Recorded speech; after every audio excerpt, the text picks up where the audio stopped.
Legenda Petani Immortal episode 6. Apa sebenarnya yang terjadi? Kapten Zhang Chaoyang mulai cemas. Dia tidak bisa memihak siapapun, karena bagaimanapun juga, penduduk setempat sangat tangguh. Ini adalah daerah pegunungan terpencil di persimpangan 3 provinsi, dan komposisi etnisnya sangat kompleks, sehingga metode biasa tidak dapat digunakan untuk menghadapinya. Li Yunfei sangat membenci penghinaan rasial. Ia hanya pernah melihatnya di film sebelumnya, dan ia tidak pernah menyangka hal itu akan terjadi padanya. Ia sangat marah dan berkata dengan tegas, si idiot ini menyebutku monyet berkulit kuning. Nona Michelle ada di sebelahku, seharusnya dia mendengarnya dengan jelas, kan? Jika kau tidak meminta maaf padaku, aku tidak akan menerima pekerjaan ini. Fua, turunkan dia dulu. Jika kau melukainya, kau akan mendapat masalah hukum. Begini, jika para iblis asing ini benar-benar mengutuk orang tanpa alasan, aku tidak akan menerima pekerjaan ini lagi. Aku punya makanan dan minuman di rumah. Siapa yang mau menghasilkan uang dengan menanggung ini? Aku tidak akan melakukannya bahkan jika kau memberiku setumpuk emas. Karena cemas, Li Qichun bahkan memanggil nama panggilannya. Guk. Koin emas dan koin perak, tentu saja, berpihak pada tuan mereka. Mereka hampir setinggi lutut dan sudah mampu menyerang. Mereka menarik-narik kaki celana George, hampir merobeknya. George dipenuhi penyesalan. Dia tidak pernah membayangkan bahwa ucapan biasa saja akan memicu reaksi sekuat itu dari Li Yunfei. Sekarang, dia berada dalam kesulitan bernapas dan kakinya terangkat dari tanah. Jika dia tidak segera meminta maaf, dia takut akan terjebak di daerah pegunungan yang terpencil dan biadab ini. Saya minta maaf, seharusnya saya tidak mengucapkan kata-kata kasar. Saya menyesal. Melihatnya meminta maaf, Li Yunfei dengan marah melemparkannya ke tanah. Jadi kenapa kalau dia orang asing? Kalau aku tidak senang, aku juga tidak akan melayaninya. Beraninya mengumpat? Kalau tidak ada orang lain di sekitar, aku tidak keberatan menamparnya beberapa kali agar dia sadar. Masih ada harapan jika kau meminta maaf. Kata Li Yunfei, masih belum puas. Paman, ayo kita kembali. Kita tidak akan menerima pekerjaan ini. Saya mengerti, tetapi ransel Anda masih di dalam mobil. Ambil dulu sebelum Anda pergi, kata Li Qichun sambil menunjuk ke SUV yang berhenti di depan. Kedua pengemudi itu adalah tentara. Meskipun mereka tidak tahu apa yang telah terjadi, mereka tidak menghentikan Li Yunfei untuk mengambil tasnya. Jangan pergi, Yunfei, aku juga ingin meminta maaf padamu. Karena akulah George mengucapkan hal-hal yang menyakitkan itu. Kita terlalu banyak berharap. Michelle masih ketakutan dengan konflik itu dan jantungnya berdebar kencang. Ia berlari dan meraih tali ransel Li Yunfei, berusaha sekuat tenaga untuk menghentikannya. Baru ketika ia menyentuh tas Li Yunfei, ia menyadari betapa beratnya tas itu. Lebih dari 10 kilogram. Melihat Li Yunfei membawanya seperti segumpal rumput, sementara ia sendiri hampir menjatuhkannya ketika menyentuhnya, ia menyadari betapa kuatnya pria Tiongkok ini. Tak heran ia bisa dengan mudah mengangkat George. Oh, maaf. Tapi ranselmu terlalu berat, pasti sulit mendaki gunung, kan? Michelle membungkuk untuk mengambil ranselnya. Dadanya yang seputih porselen, seperti karya seni yang indah, memperlihatkan sedikit belahan dada dari pakaiannya. Baik bentuk maupun warnanya sudah cukup untuk membuat jantung setiap pria berdebar. Tak heran George membelanya seperti orang bodoh. Li Yunfei tidak marah pada Michelle, melainkan kesal dengan hinaan rasis George, yang ditujukan kepada semua orang Tionghoa. Melihat wanita cantik asing itu berulang kali meminta maaf, amarahnya telah lama mereda. Setelah merenung, ia merasa agak malu, menyadari bahwa ia belum cukup bermurah hati. Baiklah, aku akan memberimu satu kesempatan lagi. Kemudian, Li Yunfei memandang sekeliling dan berkata dengan sungguh-sungguh, pamanku dan aku telah bergabung dengan tim ekspedisi ilmiahmu. Kami adalah mitra, bukan pelayanmu. Jika kami tidak melakukan pekerjaan kami dengan baik, kau boleh mengkritik kami dan memotong upah kami. Tetapi jika kau berani menghina kami, jangan salahkan kami karena tidak sopan. Ia selesai berbicara dalam bahasa Mandarin dan kemudian mengulanginya dalam bahasa Inggris. Para ahli Tiongkok, karena tidak ingin menimbulkan masalah, tentu saja setuju. Dua ahli asing lainnya, yang berusia parubaya dan berwatak baik, juga setuju dengan pernyataan Li Yunfei.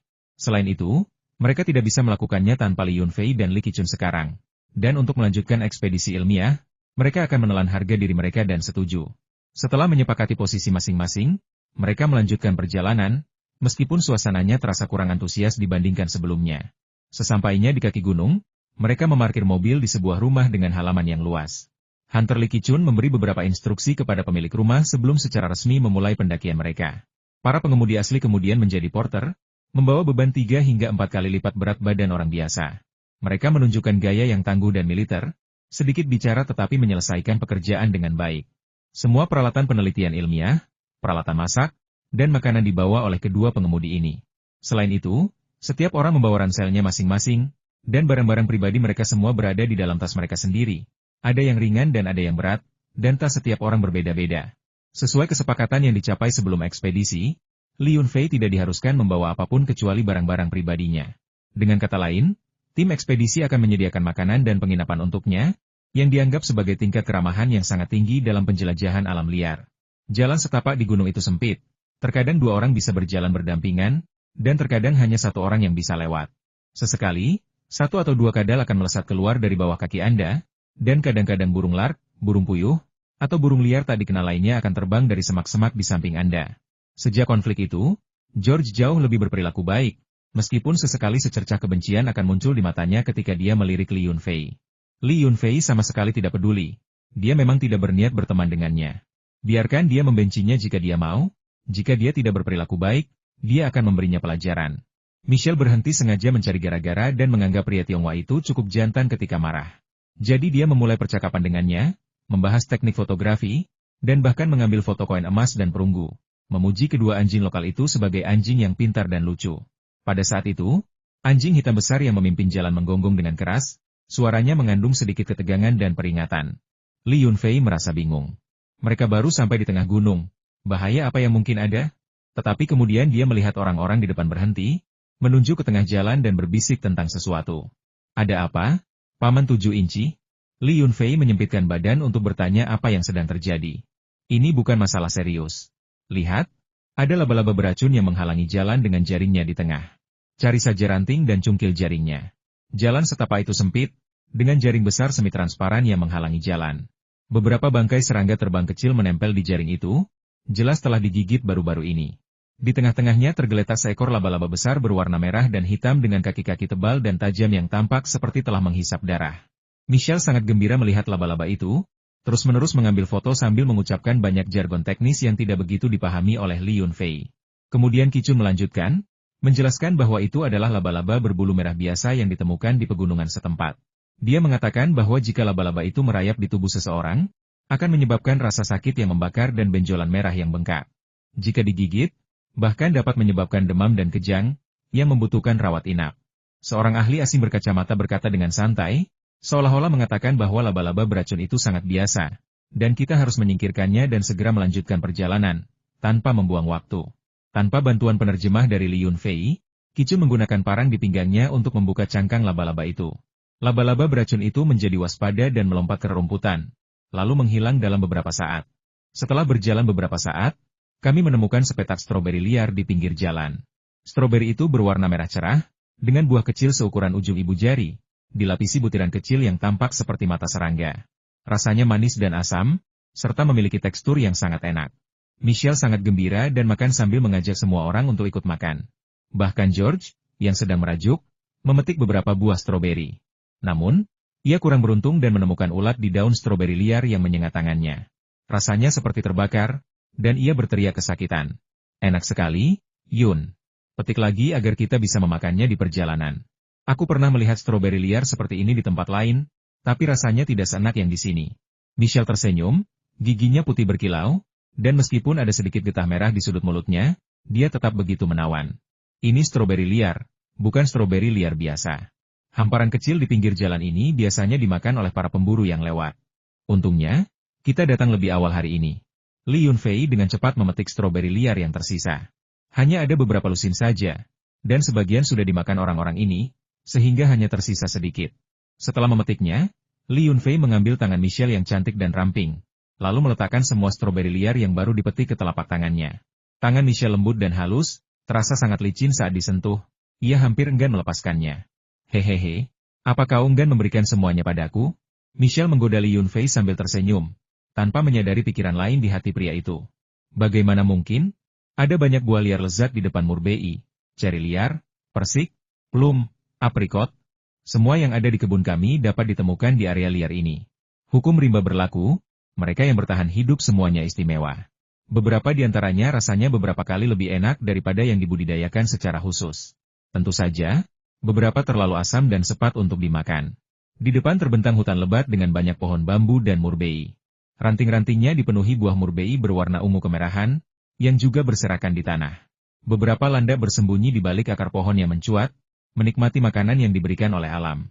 Misha langsung bersemangat ketika melihat buah murbei bergelantungan di dahan-dahan pohon, seraya berseru, "Wow, Tuhan, ini seperti kebun buah alami.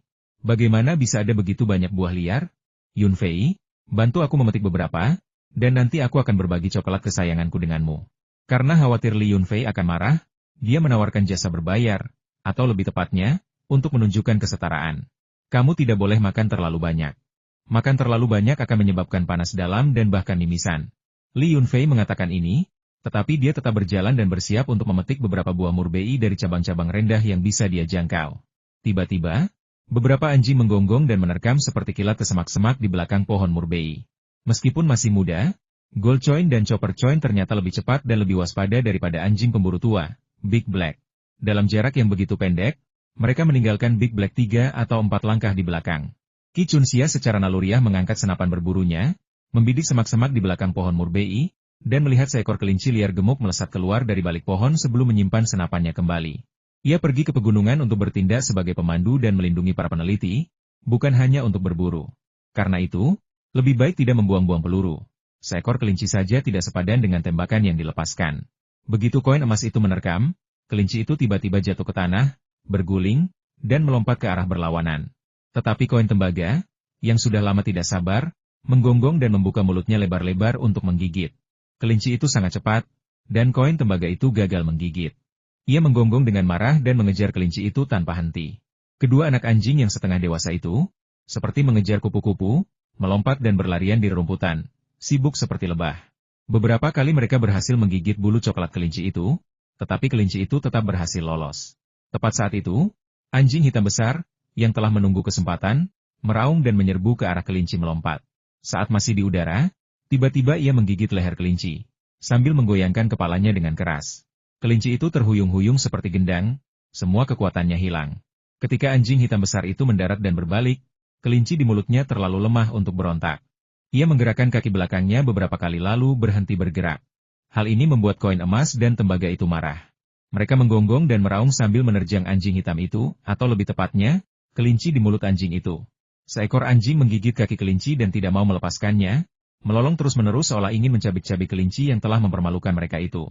Li Yunfei hendak mengucapkan beberapa kata penghiburan kepada kedua anak anjing itu ketika alat pendeteksi di tangan Kapten Zhang Chao yang tiba-tiba berbunyi. Beep beep beep, beep beep beep. Hah? Alatnya berbunyi. Ada sinyal radiasi. Ada pecahan meteorit di dekat sini. Semuanya, berpencar dan cari. Ingat untuk terus memantau intensitas radiasi. Jika melebihi batas aman, kalian harus segera berhenti, mengenakan pakaian pelindung radiasi, dan jangan mendekat lagi. Setelah mendengar bunyi bip dari alat tersebut, para ahli dari tim Tiongkok dan asing melebarkan mata mereka. Semangat mereka melambung tinggi. Mereka mengabaikan buah-buahan liar dan kelinci, dan tanpa membutuhkan penerjemah atau penjelasan, mereka berpencar ke segala arah untuk mencari sumber radiasi. Peralatan deteksi yang digunakan berukuran kecil, satu untuk masing-masing dari 8 ahli. Mereka tampak sangat percaya diri dengan kemampuan profesional mereka dan tidak pernah meminta bantuan dari orang lain. Para pemburu dan penerjemah tentu saja diabaikan, dan kedua pengemudi militer juga tidak memiliki kesempatan untuk berpartisipasi, hanya mendampingi anggota ekspedisi ilmiah Tiongkok untuk perlindungan. Ini cuma batu pecah yang jatuh dari langit, apa yang perlu dicari? Seven Inch tidak mengerti tindakan tim ekspedisi. Dia menatap langit dan merasa bahwa sudah hampir tengah hari. Jadi dia berjongkok dan menggunakan pisau berburu untuk menguliti kelinci dan menyiapkan makan siang. Li Yunfei menatap dengan mata terbelalak. Meskipun penglihatan dan inderanya sangat tajam dan sensitif, dia tetap tidak dapat melihat di mana pisau berburu itu disembunyikan.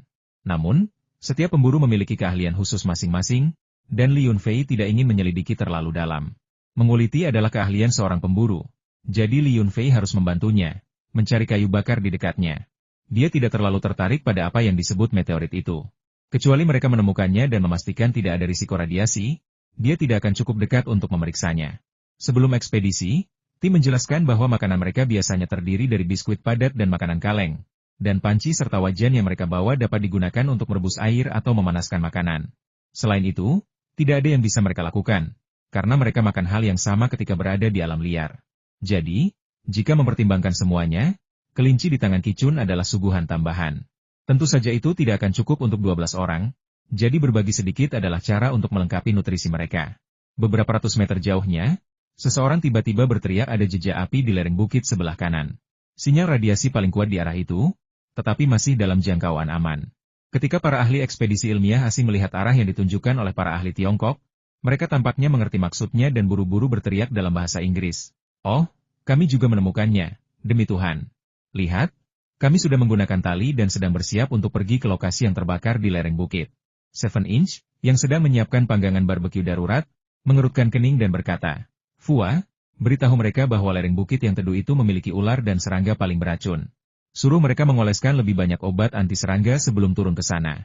Baiklah, karena nyawa dipertaruhkan, Li Yunfei tidak ingin ada yang meninggal begitu cepat setelah tiba di gunung. Jadi dia menerjemahkan kata-kata Paman Kicun kata demi kata. Tim ekspedisi memiliki penolak serangga khusus yang dapat mengusir nyamuk dan ular berbisa.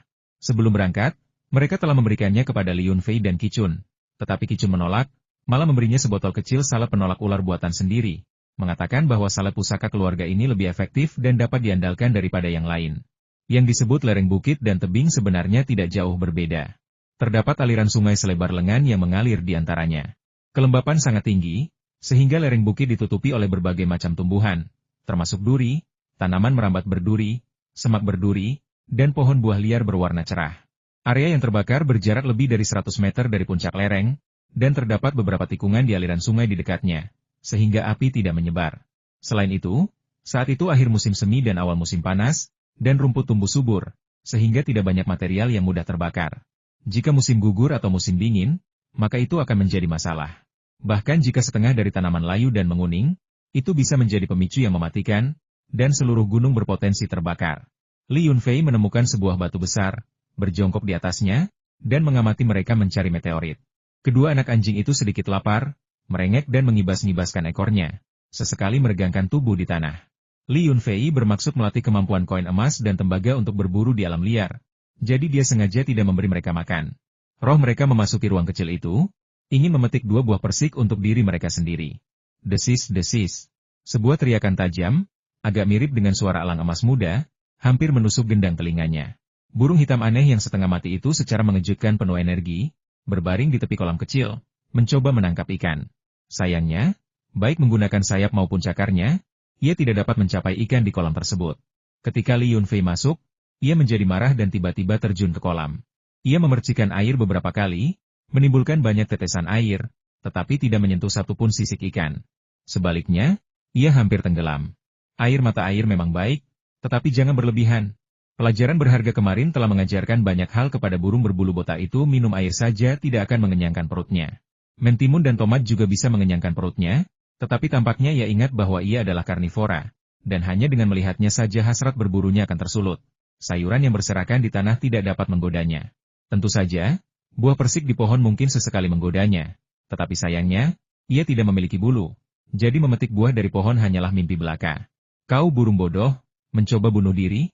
Roh Li Yunfei terbang mendekat, mencengkeram leher burung botak itu, dan mengangkatnya ke darat. Mereka saling menatap, tak satu pun mengalah. Li Yunfei mendengar bahwa menjinakkan elang melibatkan saling menatap. Siapapun yang membuat elang berkedip lebih dulu akan menang dan kemudian dapat menjinakkannya untuk membantu berburu, menangkap kelinci dan burung pegar. Sayangnya, legenda hanyalah legenda. Kurang dari 2 menit kemudian, burung aneh itu menutup matanya, memiringkan kepalanya, dan tampak jijik bertatap muka dengan Li Yunfei. Setelah beberapa kali meronta tanpa berhasil melepaskan diri, burung itu pun tenang.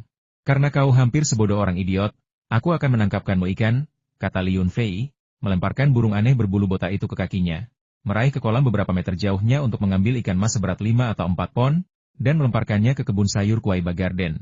Burung botak yang aneh itu menatap Li Yunfei dengan takjub, seolah-olah baru menyadari teknik berburunya. Tekniknya tampak 100 kali lebih terampil dan sangat ampuh daripada miliknya. Burung itu sepertinya merasakan kekaguman dan rasa hormat kepadanya. Ia tidak lagi merasa bermusuhan dan menentangnya. Dengan suara wos, ia melompat dan melesat lincah ke dalam kebun sayur. Cakarnya yang tajam menusuk kepala ikan mas sementara tangan lainnya menahan tubuhnya. Paruhnya yang tajam dengan mudah menembus sisik dan kulit ikan mas, dan dengan sobekan lembut, ia merobek sepotong daging putih yang sangat lezat. Daging buruan yang lezat itu membuatnya mabuk, dan ia mengeluarkan suara gemericik gembira, mematuk daging dan darah dalam satu tegukan.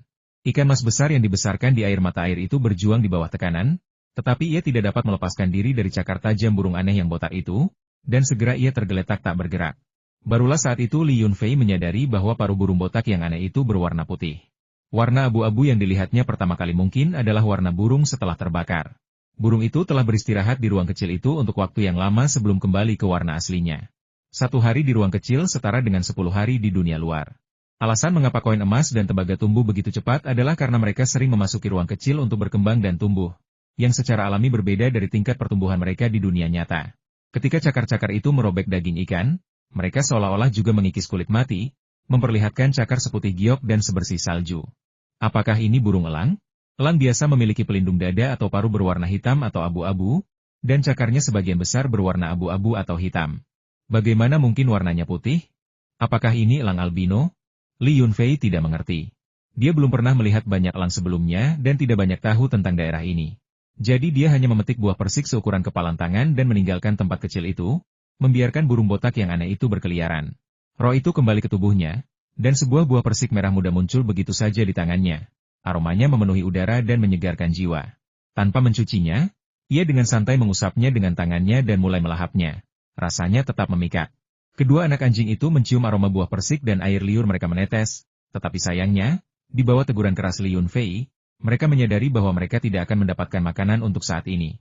Tepat saat itu, beberapa burung pegar terbang keluar dari lereng bukit yang teduh, mengepakkan sayap dan berteriak, mengejutkan semua orang, bulu-bulu mereka berterbangan seperti kepingan salju. Ternyata tim peneliti telah mengganggu burung pegar di rerumputan. Mereka tidak tahu berapa banyak burung pegar yang bersarang di sana. Ada yang besar dan ada yang kecil. Mereka mengira sarang mereka telah diambil alih oleh manusia, jadi mereka lari ketakutan, sambil mengeluarkan suara berisik. Ada 3 burung kecil dan 1 burung besar, dan mereka benar-benar berlari ke arah tempat Li Yunfei berada. Telinga kedua anjing kecil itu langsung tegak, menatap tajam ke arah burung pegar yang mendekat, siap menerkam. Sial! Burung-burung pegar sialan ini membuatku takut. Mulutku penuh bulu. Oh sial, sungguh sial. George, anggota tim ekspedisi asing, sedang dituntun menuruni lereng bukit dengan tali. Dia sedang mengalami hari yang buruk dan masih dalam suasana hati yang buruk. Seorang ahli sains yang lebih tua berteriak, George, hati-hati. Di mana ada burung pegar, di situ ada ular di dekatnya. Hati-hati jangan sampai digigit. Baiklah, aku akan berhati-hati. Suara George yang frustrasi terdengar dari bawah bukit. Para anggota muda tim ekspedisi ilmiah Tiongkok mengambil rute yang berbeda, menuruni aliran sungai. Meskipun jarak pandang lebih baik, area yang paling dekat dengan air seringkali merupakan area yang paling berbahaya. Perhatian Li Yunfei sepenuhnya terfokus pada burung pegar itu. Dia bahkan telah mengeluarkan senapan berburu 7 peluru dari kompartemen kecilnya. Tetapi setelah menyadari ada 2 tentara di dekatnya, dia diam-diam menyimpan senjatanya dan memberi perintah kepada kedua anak anjing itu untuk menyerang. Koin emas, koin tembaga, pergi tangkap burung pegar. Ada hadiah untuk yang berhasil menangkapnya, tidak ada makan siang bagi yang gagal. Serang, teriak Li Yunfei sambil menunjuk burung pegar yang berada di dekatnya, dan memberi perintah untuk menyerang. Dengan suara Wolf, Jinbi menerkam burung pegar yang terbang di atasnya, giginya yang seputih salju mencengkeram salah satu cakar burung pegar itu. Tetapi burung pegar itu menjerit dan menendang kepala Jinbi dengan cakarnya yang lain. Dengan kekuatan yang tiba-tiba, ia melarikan diri sejauh 6 atau 7 meter, melompat dan berlari ke semak-semak lebat, menghilang dari pandangan. Koin emas itu berguling, berdiri tegak dari tanah, dan tanpa ragu sejenak, bahkan tanpa sempat merasa frustrasi, menerkam seekor burung pegar di dekatnya. Sayangnya bagi burung pegar itu, saat mendarat, kakinya terjerat dalam sulur hijau tipis. Dengan suara desir, koin emas yang telah lama menahan amarahnya itu menggigit leher burung pegar kecil tersebut. Dengan bunyi patah yang keras, leher burung pegar kecil itu patah di beberapa tempat. Jinbi menjadi gembira dan melompat dari tanah, berdiri tegak, dan menegakkan tubuhnya untuk memamerkan keberhasilannya kepada Li Yunfei. Bagus sekali. Jinbi telah melakukan pekerjaan yang hebat. Siang ini, aku akan memberimu hadiah berupa kaki ayam dan semangkuk air mata air. Li Yunfei melompat dari batu, mengambil burung pegar dari mulut Jinbi, dan menepuk kepalanya sebagai penyemangat. Chopper Coin tidak pergi dengan tangan kosong. Setelah mengejar lebih dari 10 meter, ia menjatuhkan burung pegar kecil itu hingga pingsan dengan satu cakaran, lalu menggigit sayapnya dan membawa burung pegar yang masih kejang-kejang dan meronta-ronta itu kembali. Sebelum ada yang menyadarinya, 2 tentara yang sedang mengemudi menghampiri Li Yunfei dan berseru, "Kedua anjingmu benar-benar hebat, mereka sangat cepat. Bahkan anjing pemburu dewasa pun tidak bisa menangkap burung pegar sendirian. Ini pertama kalinya saya melihat anjing kecil sebesar ini menangkap burung pegar sendirian." Li Yunfei memiliki kesan yang baik terhadap kedua prajurit itu dan menjelaskan dengan hati-hati, anjing pemburu jenis ini cukup umum di daerah ini. Anjing dewasa memiliki tingkat keberhasilan yang cukup baik dalam menangkap burung pegar atau kelinci sendiri, tetapi dibutuhkan sedikit keberuntungan. Kedua anak anjing ini dibesarkan oleh seorang pemburu tua dan telah dikawinkan silang dengan serigala liar di pegunungan. Mereka cukup ganas ketika dewasa. Setelah beberapa generasi pengembangan, temperamen mereka akan menjadi lebih stabil. Pemburu itu sangat menyayangi mereka. Jika kedua anjing ini tidak sakit saat itu, pemburu itu tidak akan pernah menjualnya. Sopir tentara itu, yang bukan tipe orang yang banyak bicara, mengangguk dan berkata, "Begitu. Dilihat dari bentuk tubuhnya, seharusnya ramping dan kuat, bagus dalam kecepatan. Jika bisa tumbuh lebih besar, seharusnya tidak kalah dengan beberapa anjing militer." Hehe, dulu saya memelihara anjing di militer. Ketiganya sedang asyik berbincang ketika mereka mendengar teriakan ketakutan dari tim ekspedisi Tiongkok di lereng Bukit Ular. Ada banyak sekali ular. Mereka tidak di sini. Mereka ada di area yang terbakar di bawah. George, penerjemah Li, tolong datang dan terjemahkan untukku. Setelah mendengar itu, Li Yunfei bergegas maju beberapa langkah dan melihat anggota tim ekspedisi Tiongkok tergantung di tengah gunung, menunjuk lokasi George dan berteriak ketakutan. George hanya berjarak 3 atau 4 meter dari area yang terbakar. Jika dia jatuh lebih jauh, dia akan memasuki zona hangus. Meskipun Li Yunfei memiliki penglihatan yang baik, jaraknya terlalu jauh, dan ada semak-semak serta tanaman rambat yang menghalangi pandangan, sehingga dia tidak tahu berapa banyak ular yang ada. Dia hanya bisa menerjemahkan secara langsung berdasarkan makna kata-kata Li Yunfei. "George, berhenti sekarang juga. Ada ular di area yang terbakar di bawahmu, banyak sekali ular," teriak Li Yunfei sambil berlari menuju tempat berkumpulnya anggota ekspedisi asing. "Hah? Aku sudah mengoleskan banyak penangkal ular ke tubuhku, kau tak perlu khawatir." George sama sekali tidak peduli. Lalu bergumam pelan, "Siapa tahu kalian orang Cina sialan itu berbohong padaku? Aku yang pertama sampai di lokasi tumbukan meteorit. Aku yakin aku akan menemukan meteoritnya. Mereka pasti iri dan ingin menyabotase penjelajahanku." Setelah mengatakan itu, dia turun dengan kecepatan yang lebih cepat, sedikit melonggarkan tali dengan kedua tangan, mendorong dengan kakinya, dan ayunan alami tali membawanya turun hingga sekitar 1 meter di bawah. Kemudian dia mengulangi tindakan ini dan mencapai area yang terbakar dalam sekejap mata. Karena posisinya lebih dekat, dia tidak bisa melihat dengan jelas apa yang ada di bawahnya. Sementara anggota tim Tiongkok, yang berada di samping, memiliki pandangan yang lebih baik. Setelah memastikan dengan Li Yunfei, seorang anggota tim asing parubaya berteriak dengan cemas, "George, sebaiknya kau berhenti dan menilai situasi sebelum memasuki area yang terbakar. Meskipun penangkal ular dapat mengusir ular, itu juga dapat memprovokasi mereka, dan beberapa ular berbisa mungkin menyerangmu." George menjawab dengan santai, "Tidak apa-apa, aku sudah sampai di area yang terbakar dengan selamat. Begitu sampai di tengah, mungkin aku bisa melihat meteoritnya." Dengar? Alarm pada detektor di pergelangan tanganku semakin keras, tetapi tingkat radiasinya masih sangat rendah, benar-benar aman. Mendengar teriakan itu, Li Qichun tiba bersama anjing-anjing pemburunya. Setelah Li Yunfei menjelaskan, ia merenung, pengusir ular pasti akan membuat ular tidak nyaman, dan bubuk leluhur keluarga saya pun tidak terkecuali. Namun, ular di kota Qinglong jarang berkumpul dalam jumlah besar kecuali ada alasan khusus. Misalnya, mereka mungkin melarikan diri secara massal sebelum gempa bumi. Jika ada gua yang sejuk dan teduh, mereka akan berbondong-bondong ke sana untuk membuat sarang. Jika suhu dan cahayanya sesuai, mereka akan berkumpul untuk berjemur di bawah sinar matahari. Mengapa mereka berkumpul di lereng bukit yang teduh ini di mana tidak ada sinar matahari? Meskipun awalnya ia skeptis terhadap kata-kata tim ekspedisi Tiongkok, melihat anggota tim Tiongkok itu mendaki ke atas tanpa mempedulikan apapun dan meninggalkan eksplorasi area yang terbakar di dekatnya, ia sudah 7 atau 8% yakin. "George, sebaiknya kau juga ikut naik ke atas, ada sesuatu yang tidak beres," desak Michelle dan rekan setim lainnya. "Oh, aku melihat beberapa pecahan puing. Meteoritnya benar-benar dekat." "Haha, aku yakin akan menemukannya. Pasti ada kawah akibat jatuhnya dari langit. Begitu aku menemukan kawah itu, aku akan..." Sialan, aku menginjak ular, digigit. Ya Tuhan, banyak sekali ular di sini. Kakiku dipenuhi ular. Tarik aku ke atas, cepat. Tolong aku." George tiba-tiba berteriak minta tolong dengan panik, jeritannya yang melengking mampu menusuk telinga siapapun. Selain anggota tim Tiongkok dan George, tidak ada yang tahu persis berapa banyak ular yang ada. Guguk. Gold Coin dan Chopper Coin siaga tinggi. Bulu leher mereka berdiri tegak, menggonggong liar menuruni lereng bukit. Anjing pemburu hitam besar itu merengek dan mundur, merasakan ancaman besar. Anjing pemburu hanya mulai mundur ketika sama sekali tidak ada peluang untuk menang. Seperti ketika mereka bertemu beruang hitam atau harimau, di mana rasa takut yang luar biasa akan membuat mereka gentar. Ekspresi Li Qichun sedikit berubah. Dia mengeluarkan sebuah kantong kain kecil dari tas di belakangnya, membukanya, dan seketika aroma obat tradisional Tiongkok yang menyengat memenuhi udara.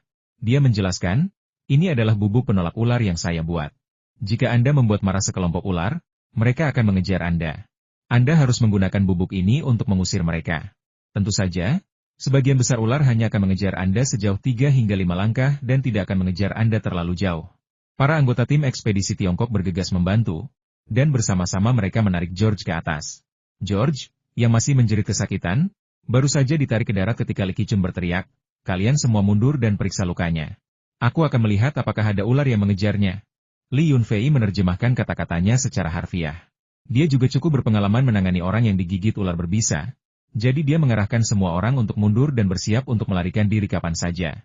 Li Qichun menaburkan bubuk penolak ular di sepanjang tepi lereng bukit sebelum merasa sedikit lega. Dia berkata, "Untungnya, mereka tidak mengejar kita. Kita seharusnya tidak memprovokasi kawanan ular yang besar." Bagaimana luka George?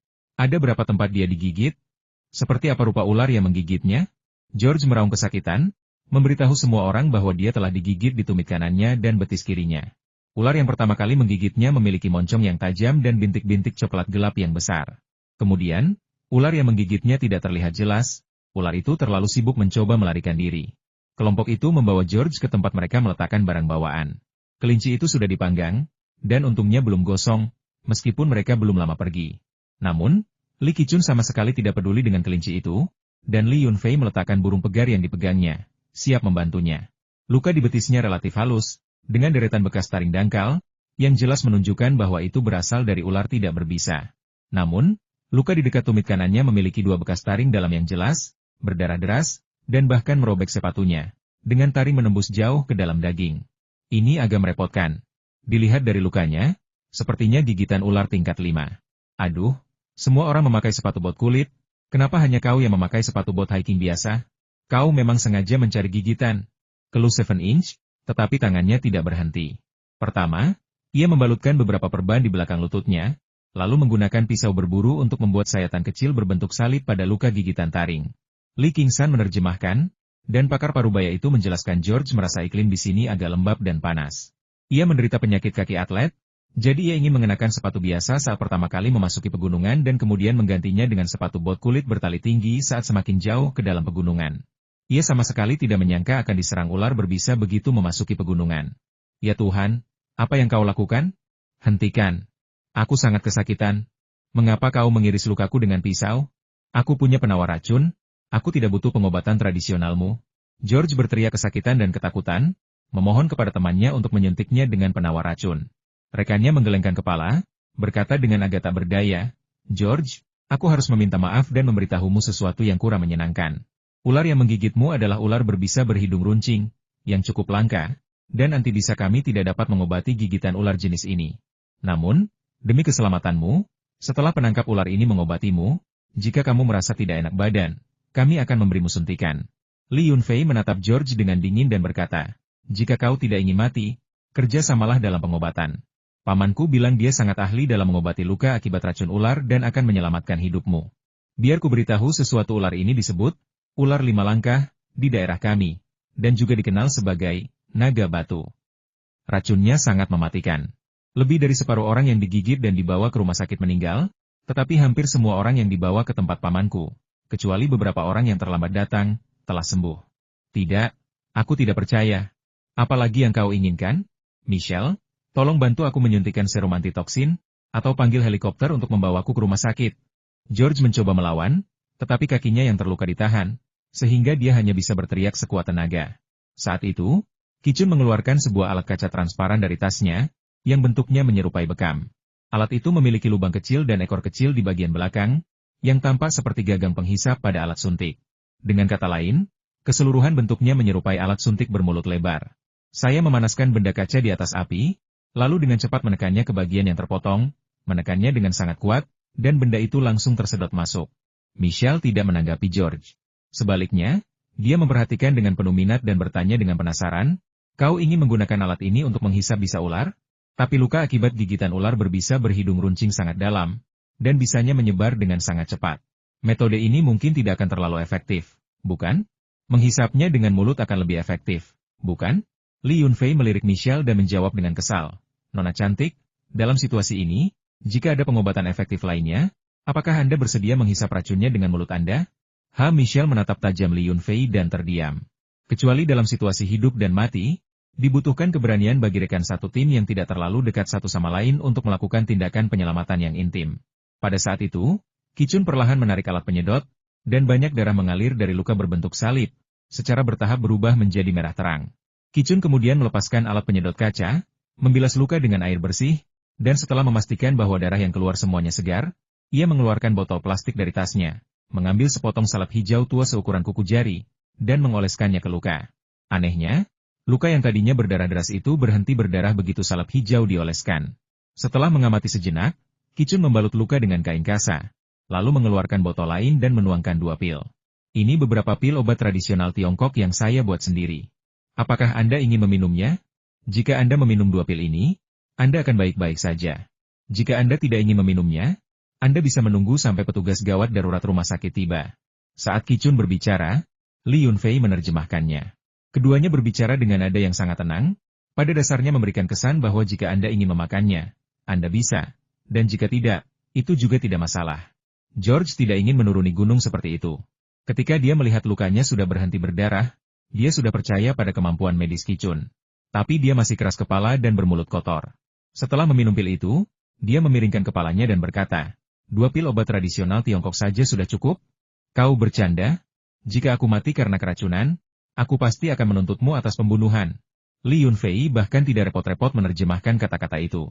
Mau makan atau tidak, aku bukan ayahmu, aku tidak peduli kau hidup atau mati. Dia bertepuk tangan dan berjalan ke panggangan barbeque, tempat seorang pengemudi militer sedang memanggang kelinci liar, memastikan kelinci itu tidak gosong. Kichun membersihkan alat-alat medis, dengan hati-hati memasukkannya kembali ke dalam tasnya, lalu mengambil 2 ekor ayam hutan kecil dan berseru, lumayan, beratnya pas, sempurna untuk ayam pengemis. Setelah mengatakan itu, tanpa melirik George sedikit pun, ia memasukkan pil ke mulutnya tanpa menggigitnya. Dia pergi ke sungai di depan untuk membersihkan burung pegar. Zhang Chaoyang, pemimpin ekspedisi yang selama ini mengamati dengan tenang, tiba-tiba bertanya, Li Yunfei, apakah ini obat tradisional yang sudah lama beredar di wilayah Sichuan, yang konon dapat menyembuhkan semua gigitan ular? Li Yunfei duduk di atas ranselnya dan berkata, aku tidak tahu apakah ini bisa menyembuhkan semua racun ular, tetapi ini bisa mengobati sebagian besar luka akibat gigitan ular yang terjadi di kota Qinglong.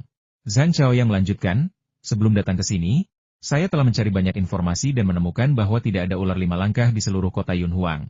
Mengapa kita bertemu mereka begitu sampai di gunung? Dan mengapa beberapa orang digigit? Seharusnya ada cukup banyak ular 5 langkah di sini, kan? Li Yunfei menjawab, ya, ada cukup banyak. Siapa bilang tidak ada ular 5 langkah di sini? Kota Yunhuang terlalu besar untuk saya sebutkan. Tetapi di kota Qinglong, ular 5 langkah sering muncul. 2 hari yang lalu, ayah saya menangkap 2 atau 3 ular 5 langkah di kolam di rumah saya. Dia bilang daging ular enak dan bisa menyembuhkan penyakit. Dia sengaja memilih untuk menangkap ular 5 langkah. Dia tidak menangkap ular lain atau ular cincin emas. Zhang Chaoyang hampir melompat, wajahnya dipenuhi keringat, dan berteriak, mustahil. Bagaimana mungkin wilayah Sichuan Anda memiliki ular cincin emas? Saya memeriksa datanya, dan saya ingat bahwa hanya ada 16 jenis ular berbisa di seluruh wilayah Sichuan. Sementara kota Yunhuang Anda hanya memiliki 6 atau 7 jenis ular berbisa seperti ular pit viper, ular viper berkepala putih, dan ular pit viper bambu. Tidak ada ular 5 langkah atau ular cincin emas.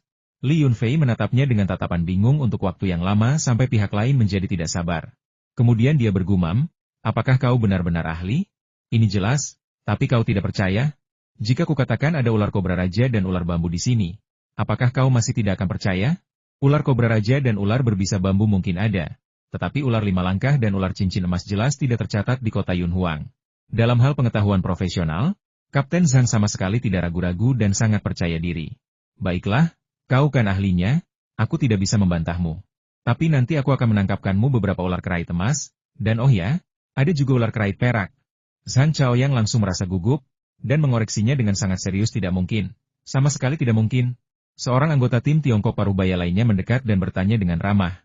Penerjemah, saya ada pertanyaan. Apakah metode pengobatan pemburu itu benar-benar efektif? Bukankah sebaiknya kita memanggil ambulans? Anda tahu, orang yang terluka itu adalah seorang ahli asing. Jika terjadi sesuatu di sini, semua orang akan bertanggung jawab. Seandainya mereka berdua bukan orang Tionghoa, Li Yunfei tidak akan repot-repot menjawab. Tepat ketika dia hendak menjelaskan dengan sabar, Sopir tentara yang sedang memanggang kelinci liar di dekatnya angkat bicara saudaraku. Jangan khawatir. Batalion kami sedang melakukan latihan lapangan jauh di pegunungan sebelumnya, dan kami secara tidak sengaja memasuki gua yang penuh dengan ular berbisa.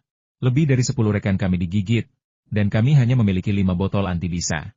Hari sudah mulai gelap, dan kami jauh dari markas, bahkan helikopter pun mungkin tidak dapat menemukan kami. Untungnya, kami bertemu dengan seorang pemburu tua setempat yang menggunakan metode serupa untuk menyelamatkan rekan-rekan kami dari ambang kematian. Bagaimana menggambarkannya? Setelah fajar, ke-10 orang yang diobati dengan pengobatan tradisional ini pulih sepenuhnya, sehat dan bersemangat, sementara 5 orang yang menerima antibisa masih demam dan mengalami edema. Salah satu dari mereka, mungkin menggunakan jenis yang salah, mengalami gejala berbahaya seperti gagal pernapasan. Pada akhirnya, kelima orang itu dibawa dengan helikopter untuk perawatan darurat. Benarkah? Hehe, bagus sekali. Pemandu berburu yang kita sewa kali ini benar-benar bermanfaat.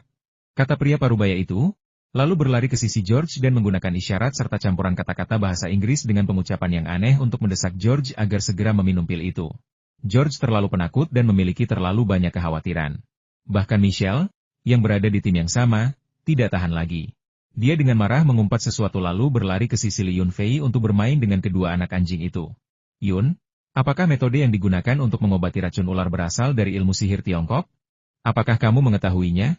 Tanya Michelle dengan kagum, tampak sangat terkesan dengan metode pengobatan gigitan ular di 7 Inch. Tidak. Itu resep rahasia keluarga Paman Kicun. Arti resep rahasia keluarga adalah hanya bisa diwariskan dari ayah ke anak, dan dari anak ke anak. Singkatnya, orang luar tidak bisa mempelajarinya. Kota Qinglong terlalu terpencil, dan banyak tradisi mengikuti sistem kuno. Mereka sangat disiplin dan tidak bertindak sembrono seperti orang luar. Michelle menopang dagunya di tangannya dengan cemas dan menghela napas. Oh, sayang sekali. Aku masih ingin belajar. Aku bisa membayar banyak uang, karena aku suka menjelajah di luar ibu kota. Aku sering bertemu ular dan serangga berbisa, dan itu bisa sangat berbahaya tanpa pertolongan pertama. Aku pernah digigit ular berbisa saat berusia 12 tahun, dan aku masih fobia terhadapnya. Meskipun aku sangat ingin membantumu, tidak ada yang bisa kulakukan. Sederhananya dalam bahasa Mandarin, aku khawatir aku tidak bisa membantumu. Pemandangan di sekitarnya cukup indah, dan Li Yunfei mengambil beberapa foto sambil menjawab. Tepat saat itu, Kicun tiba-tiba memanggil dari Sungai Fua, kemarilah dan selesaikan pengolahan terakhir burung pegar yang sudah dibersihkan. Aku melihat beberapa ular mengintip dari rerumputan. Aku akan menangkapnya. Kita bisa membuat sepanci sup ular. Baiklah, jawab Li Yunfei, meletakkan kameranya, memetik segenggam besar daun murbei, mengambil sebotol bumbu, dan berlari untuk membantu. Sementara itu, Kicun sudah masuk ke semak-semak di belakang hutan untuk menangkap ular itu dengan tangan kosong. Beberapa anggota tim peneliti Tiongkok mengikuti untuk menyaksikan kemampuan Kicun menangkap ular, tetapi Michelle takut pada ular dan lebih tertarik pada teknik memasak di luar ruangan ala Tiongkok. Li Yunfei pertama-tama melumuri burung pegar yang sudah dibersihkan dengan bumbu buatan sendiri, kemudian mengolesinya dengan minyak rapeset, dan membungkusnya dengan daun murbei besar. Namun, bahkan daun murbei besar pun tidak dapat sepenuhnya menutupi burung pegar tersebut, jadi dia menggunakan sulur hijau tipis untuk membantu. Dia membungkusnya beberapa kali, menambahkan daun murbei baru hingga seluruh burung pegar tertutup sepenuhnya oleh daun murbei hijau. Burung pegar lainnya dibungkus dengan cara yang sama. Kemudian, lumpur kuning yang keras dikumpulkan dari sungai, dicampur menjadi pasta yang sesuai, dan dioleskan pada burung pegar yang telah dibungkus. Lumpur kuning ini disebut tanah liat guanyin. Di masa lalu, selama masa kelaparan, beberapa orang memakan lumpur ini secara langsung, tetapi lumpur ini sulit dicerna dan menyebabkan mereka meninggal karena kembung. Namun, lumpur ini sangat cocok sebagai pembungkus ayam pengemis. Setelah dimasak, lumpur ini tidak hanya memiliki aroma rumput dan dedaunan segar tetapi juga aroma tanah yang unik, yang, dikombinasikan dengan aroma burung pegar, menciptakan hidangan lezat yang benar-benar istimewa. Tepat ketika lumpur selesai menutupi area tersebut, Kicun muncul dari hutan sambil membawa 3 ular seekor krait bergaris, seekor kobra raja, dan seekor krait raksasa yang tidak berbisa. Kebanyakan orang akan merasa takut membawa seekor ular berbisa, tetapi Kicun membawa 3 ular, 2 di satu tangan dan 1 di tangan lainnya, dan berjalan keluar dengan angkuh. Aku beruntung, semuanya cukup besar. Mereka mungkin merayap naik dari lereng bukit barusan. Ular kobra raja sangat berbisa dan sangat kuat, jadi dia langsung membuat mereka pingsan begitu menangkapnya. Ular krait bergaris mengalami nasib yang sama, itulah sebabnya dia mampu memegang 2 ekor di satu tangan. Ular tikus, di sisi lain, tidak berbisa, jadi ia mampu berontak beberapa kali lagi. Dengan bunyi gedebuk, Kicun melemparkan kedua ular berbisa yang telah dilumpuhkan itu ke kaki Kapten Zhang, Mengejutkan para ahli. Lihat, apakah ini ular cincin emas? Ternyata dia telah mendengar pertanyaan Kapten Zhang kepada Li Yunfei. Jadi seperti orang tua yang membela Li Yunfei, dia hampir melemparkan ular berbisa itu ke wajah ahli tersebut. Bukankah kau bilang kau tidak punya? Nah, ini aku sudah menangkap satu dan menghantamkannya ke wajahmu. Mari kita lihat apa yang bisa kau katakan sekarang. Apa yang kalian lakukan? Aku tidak bilang aku tidak percaya. Ini ular berbisa, dan mereka sangat pandai berpura-pura mati. Bagaimana jika mereka tiba-tiba menerkam kita dan menggigit kita? Para ahli itu cukup ketakutan. Mereka telah menangkap banyak ular di alam liar sebelumnya. Tetapi mereka selalu menggunakan penjepit ular dan alat-alat lainnya. Menangkap ular dengan tangan kosong bukanlah keahlian mereka. Jangan khawatir, aku sudah mematahkan tulang leher mereka. Bahkan jika mereka bangun, mereka tidak bisa menyerang orang. Kata Seven Inch, tetapi tangannya tidak berhenti. Dia mengikat kepala ular tikus di tangannya dengan tali ular, menggantungnya di cabang pohon kecil, dan mengulitinya dalam beberapa gerakan cepat. Dia juga mengeluarkan organ dalam dan memotong kepalanya untuk alasan kebersihan. Seorang pengemudi tentara lainnya, yang telah menyiapkan panci rebusan dari baja tahan karat, menangkap ular tanpa kepala yang dilemparkan tepat di tanda sepanjang 7 inci. Dua ular berbisa lainnya, setelah mengintimidasi beberapa ahli, menerima perlakuan yang sama. Kepala mereka dipenggal dan dilemparkan ke dalam panci rebusan. Sopir tentara itu sangat mengagumi keahlian Kicun, jadi tanpa diminta Kicun, dia berinisiatif melakukannya, sambil berkata, "Saudaraku, kau benar-benar ahli menangkap ular, aku terkesan. Istirahatlah di sini sebentar, aku akan membersihkannya." Kicun tersenyum sinis dan tidak berkata apa-apa. Ia sangat sopan kepada orang-orang yang memperlakukannya dengan sopan, dan ia memandang rendah orang-orang yang memandang rendahnya. Sebagai seorang rakyat jelata yang sederhana, ia adalah orang yang paling jujur dan lugas dalam berurusan dengan orang lain. Ketika Michelle melihat ular itu, dia bersembunyi di belakang Li Yunfei dan terus mengguncang lengannya menakutkan sekali. Itu ular kobra raja yang sangat besar. Ya Tuhan, aku bahkan tidak berani mengganggu mereka dengan perangkap ular. Kudengar aku satu-satunya di tim ini yang takut ular. Tapi lihat mereka, bukankah mereka sama takutnya denganku? Terutama si idiot George, lihat dia sekarang, dia sangat ketakutan, kepalanya hampir terjepit di batu. Li Yunfei menggelengkan kepalanya, berpikir dalam hati, apakah orang-orang ini benar-benar ahli penelitian lapangan? Mereka takut ular? Apakah memang ada ahli seperti itu? Bagaimana mereka melakukan penelitian lapangan secara normal? Mereka bahkan tidak sebaik orang biasa di desa kita. Dalam suasana yang aneh ini, makan siang akhirnya siap. Setiap orang menerima sekaleng daging sapi, biskuit kering, dan biasanya secangkir air panas. Tapi hari ini berbeda. Kami tidak hanya mendapatkan secangkir kecil sup ular yang lezat, tetapi kami juga makan daging burung pegar dan kelinci. Terutama saat ayam pengemis itu diangkat dari api, ketukan lembut dengan tongkat akan memecah tanah, melepaskan aroma harum yang unik. Mata Michelle langsung berbinar, dan dia menjatuhkan kaleng makanan yang dipegangnya, sangat ingin memakan ayam pengemis itu. Setiap orang yang melihatnya akan mendapat bagian. Seekor kelinci liar, 2 burung pegar, dan sepanci sup ular jauh dari cukup untuk 12 orang ini. Untungnya, ada makanan kaleng dan biskuit padat, jika tidak, pasti tidak akan cukup untuk dimakan. Michelle terus memohon hingga akhirnya mendapatkan tambahan paha ayam dari Li Yunfei. Setelah memakannya semua, dia masih terus memikirkannya dan bersikeras ingin makan ayam pengemis untuk makan malam. Saat mengatakan itu, dia sudah bisa mengucapkan 3 huruf Mandarin untuk ayam pengemis dengan jelas.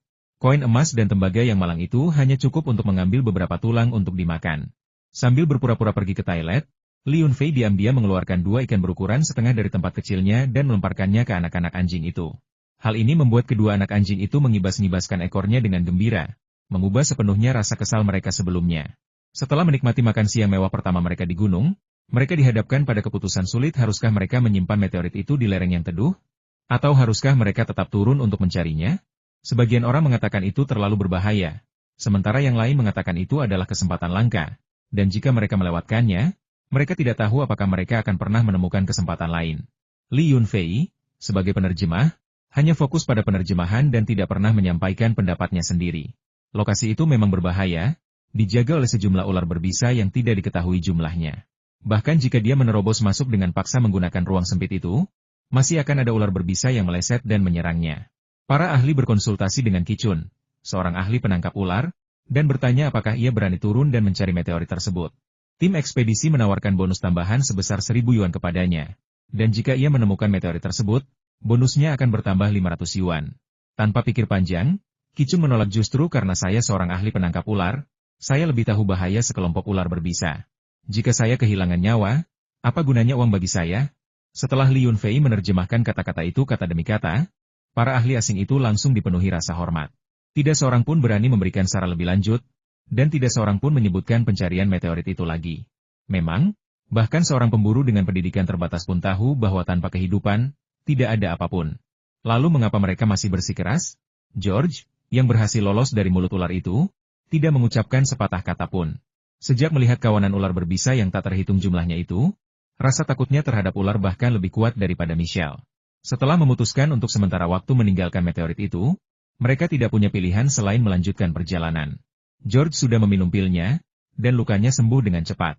Tidak ada kemerahan atau pembengkakan di kakinya, juga tidak ada borok. Selain sedikit rasa sakit pada luka, dia tidak merasakan ketidaknyamanan lainnya.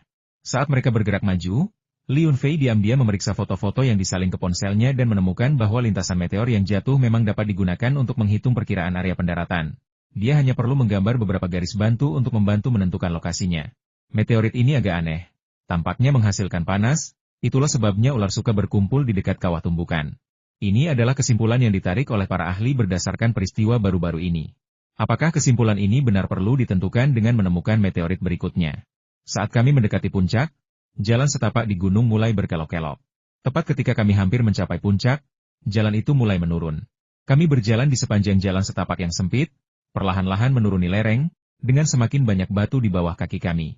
Suara aliran sungai terdengar jernih dan merdu seperti denting lonceng. Kicun memandang langit dan berkata, hari mulai gelap. Setelah kita menyeberangi sungai di depan, kita bisa bersiap untuk mendirikan kemah. Kita harus memilih tempat yang datar untuk perkemahan, sebaiknya agak jauh dari sungai. Karena di mana ada air, pasti akan ada hewan liar yang datang berburu, dan hewan liar sangat agresif di malam hari. Bukit ini adalah tempat yang sering dikunjungi para pemburu kita, jadi kita memiliki tempat perkemahan tetap. Jaraknya sekitar 2 mil setelah menyeberangi sungai. Kata-kata asli Li Yunfei telah diterjemahkan. Aku sudah tidak bisa berjalan lagi. Seandainya saja kita bisa berkemah di tepi sungai. George terluka, dan dialah yang pertama menyerah di kelompok itu. Dia harus dibantu oleh rekan-rekan setimnya untuk sampai ke sini. Yang mengejutkan Li Yunfei, Michelle berjalan dengan mudah dan sama sekali tidak mengeluh lelah. Namun, pakaiannya basah kuyup oleh keringat, menempel di tubuhnya dan membuat lekuk tubuhnya yang indah semakin memikat.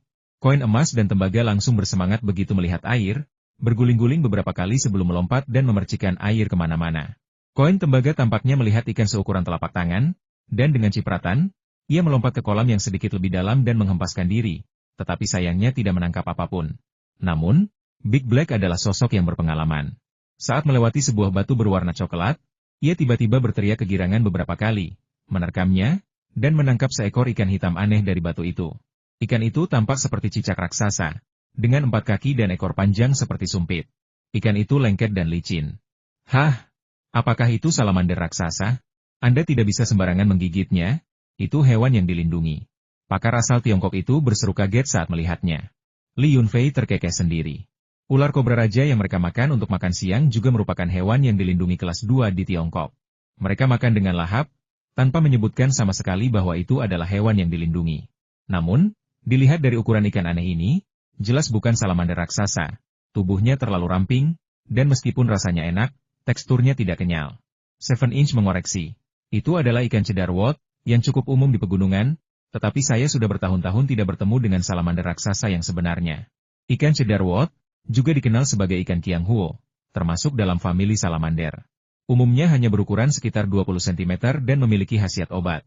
Setelah diminum dan dikeringkan, ikan ini dapat direndam dalam alkohol untuk mengobati penyakit perut, memulihkan qi dan darah, dan terutama digunakan untuk mengobati kelemahan limpa dan penurunan berat badan, serta sakit hati dan perut. Salamander raksasa termasuk dalam famili Andrias Davidiana dan merupakan hewan yang dilindungi. Dagingnya sangat lezat dan mengeluarkan suara seperti bayi, menangis dengan keras. Ketika tiba-tiba menangis di malam hari, suara itu dapat menakutkan banyak orang yang penakut. Sang ahli, yang penglihatannya tidak begitu bagus, agak malu mendengar penjelasan Kicun dan tidak berkata apa-apa lagi. Tetapi sudah terlambat untuk mengatakan apapun, karena Dahei belum cukup makan siang dan dengan cepat melahap ikan cedarfish kecil itu. Setelah menyeberangi sungai yang lebar, terbentang area datar di depan. Li Yunfei memiliki penglihatan yang tajam dan benar-benar melihat 2 tenda. Api baru saja dinyalakan di depan tenda-tenda itu, dan mereka sedang memanggang sejenis hewan buruan, yang sudah mengeluarkan aroma samar. Gug-gug-gug-gug. Lebih dari 1 mil jauhnya dari tenda, mereka bisa mendengar anjing-anjing pemburu menggonggong dengan liar. Kedua pemburu itu tampaknya membawa banyak anjing pemburu. Tak satu pun yang diikat. Lebih dari selusin anjing menghalangi jalan dan menggonggong ke arah Li Yunfei dan kelompoknya. Tak mau kalah, Gold Coin, Chopper Coin, dan Big Black juga mengambil inisiatif, memperlihatkan gigi dan cakar mereka, dan membalas dengan teriakan yang lebih ganas. Dua orang pria berdiri di dekat api unggun, memegang senapan berburu, dan menatap Li Yunfei dan teman-temannya dengan waspada. Apakah banyak pemburu yang pergi ke pegunungan akhir-akhir ini? Tanya Zhang Chaoyang dengan heran. Hanya tersisa sekitar 20 pemburu di seluruh kota Qinglong. Meskipun pemerintah telah melarang perburuan, situasi di sini rumit. Beberapa keluarga memiliki tradisi berburu, dan beberapa desa sepenuhnya bergantung pada perburuan untuk mata pencaharian mereka. Melarang perburuan akan memutus mata pencaharian mereka, dan telah terjadi banyak insiden berdarah di masa lalu. Pada akhirnya, pemerintah kota membuat pengaturan khusus dan mengajukan permohonan kepada otoritas yang lebih tinggi untuk beberapa izin berburu, yang menenangkan situasi. Desa dengan jumlah pemburu terbanyak adalah desa Zhangqiao, yang terletak di kaki jalan pegunungan lain yang menuju ke pegunungan. Pemburu di desa itu mencakup lebih dari setengah jumlah pemburu di kota. Kini pemerintah telah meningkatkan upaya reklamasi lahan dan memberikan insentif keuangan, yang berhasil membuat beberapa keluarga pemburu beralih ke pertanian, sehingga terjadi penurunan tajam jumlah pemburu profesional. Namun, di waktu luang mereka, banyak orang masih pergi ke pegunungan untuk berburu. Mereka tidak berani memburu hewan yang sangat langka, tetapi mereka masih sering berburu dan membunuh mangsa yang tidak signifikan seperti burung pegar, kelinci, babi hutan, rusa sambar, dan serigala untuk dinikmati. Beruang umumnya tidak akan masuk ke daerah pegunungan terpencil kecuali mereka kelaparan dan kehilangan akal sehat. Jika beruang kehilangan akal sehatnya, para pemburu tidak akan bersikap lunak. Saya telah melihat cukup banyak orang menjual kulit beruang hitam segar di jalanan. Li Yunfei menjelaskan kondisi lokal yang unik kepada tim ekspedisi. Sementara Qi Chunzhao berjalan ke depan dan memberi isyarat kepada para pemburu di depan, menggunakan isyarat tangan yang hanya dapat dipahami oleh para pemburu setempat. Penjagaan segera diturunkan, dan anjing-anjing dipanggil kembali. Saudara-saudara dari keluarga Chen, kalian mau naik atau turun gunung? Kalian sudah menangkap cukup banyak mangsa. Saat mereka mendekat, Li Qichun tampak mengenali mereka dan berbicara dengan sopan. Turun gunung. Kami mengejar babi hutan setengah dewasa, tetapi kami terlalu jauh ke dalam dan hampir tersesat. Untungnya, saya dan saudara-saudara saya bekerja sama dan berhasil menangkapnya, kalau tidak kami akan mengalami kerugian besar. Pria yang berbicara itu berjanggut lebat dan memandang anggota tim peneliti dengan aneh. Ketika melihat ada orang asing, ia menjadi sangat penasaran. Terutama ketika melihat Michelle yang menawan dan cantik, matanya terpaku padanya.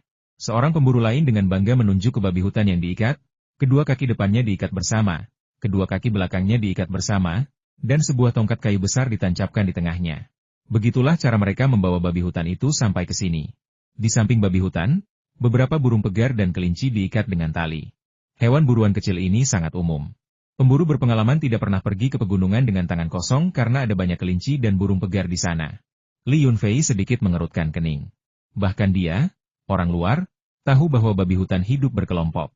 Babi hutan setengah dewasa ini pasti memiliki teman lain di dekatnya. Makhluk-makhluk yang berpikiran sederhana namun agak pendendam ini mungkin saja muncul dari suatu tempat dan mengejutkan manusia. Titik vital babi hutan adalah jantungnya. Pemburu perlu berdiri di samping dan sedikit di depan babi hutan untuk menembak secara efektif. Jika babi hutan menyerang mendekat dan pemburu belum berhasil menjatuhkannya, pemburulah yang akan mati. Babi hutan yang mengamuk dapat mematahkan pohon besar menjadi dua. Jika menabrak seseorang, akibatnya akan sangat mengerikan. Berkat dua pemburu yang antusias ini, kami tidak perlu berburu hewan buruan untuk makan malam. Kami memakan hewan buruan yang mereka panggang. Sebagai imbalannya, pemimpin ekspedisi memberi mereka beberapa kaleng makanan dan biskuit kering sebagai gantinya. Seluruh tim ekspedisi hanya menyiapkan makanan yang cukup untuk 7 hari. Bahkan dengan tambahan buruan liar, mereka seharusnya mempertimbangkan untuk berbalik arah pada hari keempat. Makan malamnya pun sama mewahnya, menampilkan 4 ekor kelinci liar gemuk yang dipanggang, bersama dengan 2 ekor ayam kampung. Bukan karena para pemburu di sini sangat suka membuat ayam kampung, tetapi karena ruang untuk memanggang di atas terbatas, dan akan terasa sia-sia jika tidak memasukkan sesuatu ke dalam api di bawah. Namun, kemampuan kedua pemburu itu jelas kalah dibandingkan dengan Li Yunfei. Michelle, yang tadinya bersemangat, mengerutkan kening setelah menggigit beberapa suapan ayam kampung dan berbisik kepada Li Yunfei. Rasanya hambar sama sekali. Tidak enak. Meskipun daging burung pegar memiliki aroma alami, tetap saja agak berminyak. Tidak seenak masakanmu. Melihat bahwa dia bersikap baik dan tidak lagi menentangnya, Li Yunfei membuka ranselnya, merogoh ke dalam, dan mengeluarkan sebuah toples kaca kecil berisi acar sayuran pedas. Setelah membuka tutupnya, Aroma asam dan pedas yang menggugah selera langsung memenuhi udara yang berminyak. Sobek sepotong daging burung pegar, tambahkan sepotong kimchi pedas, dan aku jamin kau akan nafsu makan untuk makan ayam utuh kapan saja, kata Li Yunfei, sambil mengambil sepotong kimchi dan mencampurnya dengan kaki kelinci, lalu memakannya dengan lahap. Michelle ragu-ragu, tetapi kemudian dia melihat orang-orang Tiongkok lainnya meneteskan air liur karena iri. Sebelum Li Yunfei sempat berseru, mereka merebut kimchi itu, seraya berkata, berpetualang di pegunungan, kau masih sempat membawa sebotol kimchi? Itu sangat mewah. Betapa banyak tenaga yang telah kau keluarkan untuk perjalanan ini. Ini seperti emas, seperti menukarkannya dengan emas. Melihat kerumunan orang berebut kimchi dengan panik, Li Yunfei membantu Michelle mengambil 3 atau 4 potong. Ketika ia kembali masuk, bahkan kuah kimchi pun sudah habis diminum, meninggalkannya bersih tanpa noda, bahkan lebih bersih daripada dijilat anjing. Sebanding dengan emas, Li Yunfei diam-diam mencibir. Ranselnya tampak besar dan penuh, tetapi sebenarnya tidak berisi banyak barang. Barang-barang berharga disimpan di kompartemen kecil. Jika dia ingin makan, dia bisa dengan mudah mengeluarkan beberapa toples dan membuat mereka ngiler. Melihat Michelle mengisap jarinya dengan menyedihkan, Li Yunfei merasa iba. Gadis asing malang ini bahkan belum pernah mencicipi kimchi yang lezat. Baiklah, melihat betapa lemahnya kamu hari ini, aku akan membiarkanmu mencoba mentimun luar angkasaku. Namun, ia tidak mampu kalah dari serigala-serigala lapar ini. Mentimun di tempatnya terbatas, dan tidak semua orang bisa mendapatkan bagian. Dengan pemikiran itu, ia melambaikan tangan kepada Michelle dan, seperti serigala jahat yang membujuk si kecil berkerudung merah, membawanya ke rumpun pohon di dekat tenda. Di sana ada cahaya api dan anjing pemburu, jadi mereka tidak akan takut diserang binatang buas. Mengapa kau memanggilku kemari? Michelle waspada, matanya yang menawan tertuju pada Li Yunfei, namun secercah keraguan dan sikap defensif menyelinap ke dalam tatapannya. Aku akan memberimu sesuatu yang enak untuk membersihkan langit-langit mulutmu. Dengan itu, Li Yunfei mengibaskan tangannya, memperlihatkan mentimun hijau cerah dengan bunga kuning kecil yang menempel, seolah-olah dia mengeluarkannya dari sakunya. Meskipun belum menggigit sampai tembus kulitnya, Michelle bisa mencium aroma mentimun yang unik. Setelah seharian makan daging, melihat sayuran hijau sungguh menyenangkan. Belajar dari kesalahan sebelumnya, dia tidak ragu dan langsung menggigitnya beberapa kali. Enak sekali. Matanya yang tadinya waspada tiba-tiba menyipit, seperti anak kucing yang dimanjakan pemiliknya, menikmati kebahagiaan yang diberikan makanan itu. Ia hanya mengucapkan beberapa kata sebelum melahap mentimun itu dalam sekali teguk. Sembari melahap makanannya, Li Yunfei mengambil sepotong untuk dirinya sendiri dan menikmatinya perlahan. Sayuran dan buah-buahan yang tumbuh di ruang angkasa memang berbeda dari yang ada di dunia nyata. Kualitasnya beberapa tingkat lebih tinggi. Dia khawatir tentang seberapa besar peningkatan kualitas buah dan sayuran yang ditanam di kebun rumahnya setelah diairi dengan air dari ruang angkasa. Dan apakah kedua restoran di kota itu dapat merasakan perbedaannya? Oh, Yun sayang, luar biasa sekali kamu membawa sayuran segar di ransel pendakianmu, dan rasanya enak sekali. Apakah ini hasil pertanian lokal? Karena aku belum pernah makan sayuran sesegar ini di kampung halamanku. Makanan itu menyentuh hati gadis cantik itu, dan dia bahkan mulai menambahkan sayang di depan namanya. Sayuran ini adalah sayuran khas keluarga saya, jadi rasanya pasti istimewa. Setelah kita turun gunung, kamu bisa datang ke kebun sayur saya dan mencicipinya sesuka hatimu. Jarang sekali Li Yunfei bersikap ramah seperti itu kepada seorang wanita cantik. Terima kasih. Saya pasti akan pergi jika waktu memungkinkan. Keduanya berpisah dari kelompok dan berjalan ke tepi hutan, mengobrol dan tertawa, menarik banyak perhatian. George menyentuh luka di kakinya, matanya tertuju pada sosok Li Yunfei yang menjauh dengan penuh kebencian, dan dia mengumpat sesuatu. 7-inch melirik George dengan dingin, tetapi tidak mengatakan apapun. Koin emas dan koin tembaga tidak tertarik pada hewan buruan biasa. Setelah memakan beberapa tulang, mereka mengikuti jejak Li Yunfei dan mengejarnya ke dalam hutan. Li Yunfei, sambil menggendong Michelle di punggungnya, melemparkan kedua hewan itu jauh ke dalam hutan, yang menyebabkan koin emas dan koin tembaga menggonggong dengan liar. Keduanya mengobrol sebentar sebelum Kicun, bersama dengan Dahei, menyuruh mereka kembali ke perkemahan untuk beristirahat. Meskipun Li Yunfei tidak lelah, kebanyakan orang sudah beristirahat dan tidak ingin diperlakukan berbeda. Namun, saat ia berbalik untuk pergi, ia menyelipkan mentimun ke tangan Kicun. Li Kicun menatap kosong mentimun segar di tangannya, lalu tertawa sambil melihat sosok Li Yunfei yang menjauh. Anak ini, kenapa dia selalu memasukkan semuanya ke dalam ranselnya? Berjalan seperti ini seharian, aku penasaran seberapa lelahnya dia nanti. Meskipun mengeluh, sebenarnya dia bahagia. Setelah menggigit mentimun, dia tidak punya waktu untuk memikirkan hal lain dan memakannya sekaligus, tidak mampu berhenti di tengah jalan. Aneh sekali. Ini semua sawah bertingkat. Jadi mengapa keluargaku tidak bisa menanam mentimun dengan tekstur seperti ini? Aku harus meminta saran kakak Cheng Wen saat aku kembali nanti. Paling buruk, aku akan mengajari Fua teknik rahasiaku untuk mengobati gigitan ular sebagai imbalannya. Setelah selesai makan, Li Qichun berpikir lama sebelum mengambil keputusan. Tenda-tenda di perkemahan telah diatur sebelumnya. Tenda para ahli asing berada di dalam, tenda para ahli Tiongkok sedikit di luar, dan tenda Li Yunfei dan Qichun berada di pinggir, berjejer rapi, dengan nama mereka terpampang di pintu masuk tenda. Agak berbahaya di sisi jalan, tetapi ada 3 pemburu profesional dan lebih dari 10 anjing pemburu yang berjaga hari ini.